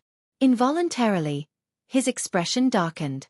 He should have treasured such a loyal housekeeper, yet she had used a whip to beat him. His impression of this woman became even worse. Coincidentally, the young lady of the Wang family saw that Fan Xian was ignoring her question and putting on an arrogant expression. She was even more angry. Having been locked outside Prince Huqing's manor for half a day, she had already lost a great deal of face. Now, an unknown young official dared to give her a hard time. How could she endure it? The anger in her heart flared. Tears welled up in her eyes. Her left hand waved and a whip came crashing down. The horse whip whistled down and was about to touch the tip of Fan Xian's nose. Fan Xian only looked at the woman and thought mockingly in his heart that in this rebirth, the women he had met all had their own beauty. When he was in Danzhou, he couldn't find a bully even if he wanted to. Unexpectedly, he had finally seen a tender fish's eye. With a cracking sound, a few gusts of cold wind flashed past. The horse whip in the young lady's hand broke into 4 pieces in front of Fan Xian and fell to the ground. How could the swordsman of the 6th Bureau of the Overwatch Council allow an unruly woman to harm their commissioner? With a flash of cold light, 6 or 7 metal rods surrounded the young lady of the Wang family. The housekeeper and the family soldier had no idea that this young Overwatch Council official would have so many aces at his side. They were shocked. Worried about the young lady's safety, they all stood in front of her to protect her. If this had happened in the past, they probably would have guessed Fan Xian's true identity. However, everyone in Jingdou knew that the little ancestor of the Overwatch Council was still on his way back from patrolling Xiliang on behalf of the emperor, so they hadn't thought of this for a moment. Both sides were ready to fight at any moment outside the manor. Although the swordsmen of the Overwatch Council were terrifying, the family soldiers Yanjing's Wang Zhikuan had sent to protect his daughter were not idle either. Most importantly, the front doors of Prince Huqing's manor were still tightly shut. Fan Xian did not get angry. On the contrary, he smiled merrily as he looked at the young lady of the Wang family and said, "You can continue to curse. I won't stop you. However, in the future, I will go ask Wang Zhikuan how he raised a strange person like you. Someday, I will also go ask Xueqi if he, as your uncle, doesn't have time to teach you and if you want me to teach you." In the Qing court, there were no more than 3 young people who dared to directly call Governor Wang and Commander Shi by their names. Other than the 2 princes, there was only that young man. The housekeeper and the family soldier met each other's eyes and saw the shock and regret in each other's hearts. Even their lips began to tremble. Unfortunately, the young lady of the Wang family was stupid. Hearing the other party directly call her father by his name, she said in a great anger, "Who do you think you are? How dare you make irresponsible remarks to father and say you will discipline me?" Fan Xian glanced at her and smiled coldly. "I can even subdue a wild horse like Yilinger, much less a lame donkey like you." After saying this, he paid no more attention to the terrified and uneasy figures of the Wang and Shi families. Directly climbing up the steps, he banged on the front door of Prince Huqing's manor and angrily said, "Have you seen enough? Hurry up and open the door." No matter how stupid the young lady of the Wang family was, at this moment, she finally knew the other party's identity. Her heart was a mess for a moment. Tears flowed freely from her eyes. However, the tears flowed without rhyme or reason. The front door of the manor was finally pulled open, a small opening, but no one appeared. It looked like the manor was only prepared to let Fan Xian in. They were still on guard against the young lady of the Wang family, this monstrous figure. Fan Xian suddenly turned his head and looked at the young lady of the Wang family. "You like the great prince?" No matter how open-minded the Qing people were, asking about such a private matter between a man and a woman in front of so many officials and servants was going too far. The housekeeper and family soldier gritted their teeth. Disregarding Fan Xian's identity, they prepared to scold him. Unexpectedly, the young lady of the Wang family gritted her teeth and said in a loud voice, "I like him, what about it?" "What about it? I just want to tell you that if I say it won't work, it won't work. Even if it works, it won't work." He paused and then said with slight mockery, "I've been scolding him for a while.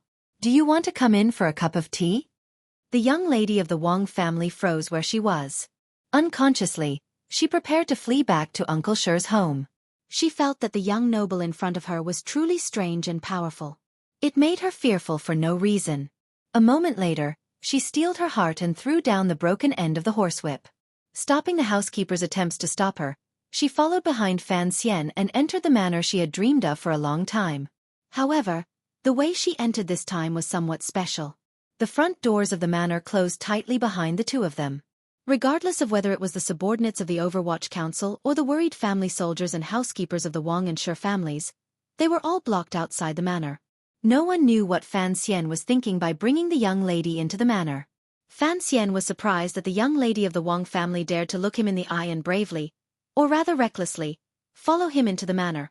Amidst the surprise, a strange feeling rose in his heart. He thought that although this woman was unruly by nature and did not care for her servants at all, compared to Yilinger, her posture of cupping one's heart was much uglier. At least there was something good about Yilinger. It was directness that was very different from other young ladies in Jingdo. The palace's edict has yet to come out. Have you thought about your father and Commander Shi's feelings by coming here to make a ruckus? Fan Xian turned his head and chased the housekeeper of the manor to the side. Looking at the young lady of the Wang family, he coldly said, "As a son, filial piety is the most important. Do you know your mistake by making a ruckus today?" The young lady of the Wang family stared into Fan Xian's eyes in shock. She knew the identity of the person in front of her and his powerful abilities. She also knew that her favorite young lady of the Yi family was his anonymous disciple. However, she still had not thought that the moment she entered the manor, his first words would be like her father's and begin to lecture her. Her eyes reddened, and she burst into tears. Sobbing, she said, The king called me shameless. You're tuning in to the Xueqi's Martial Arts Saga YouTube channel. Don't forget to subscribe and join us on this journey to catch the most captivating stories.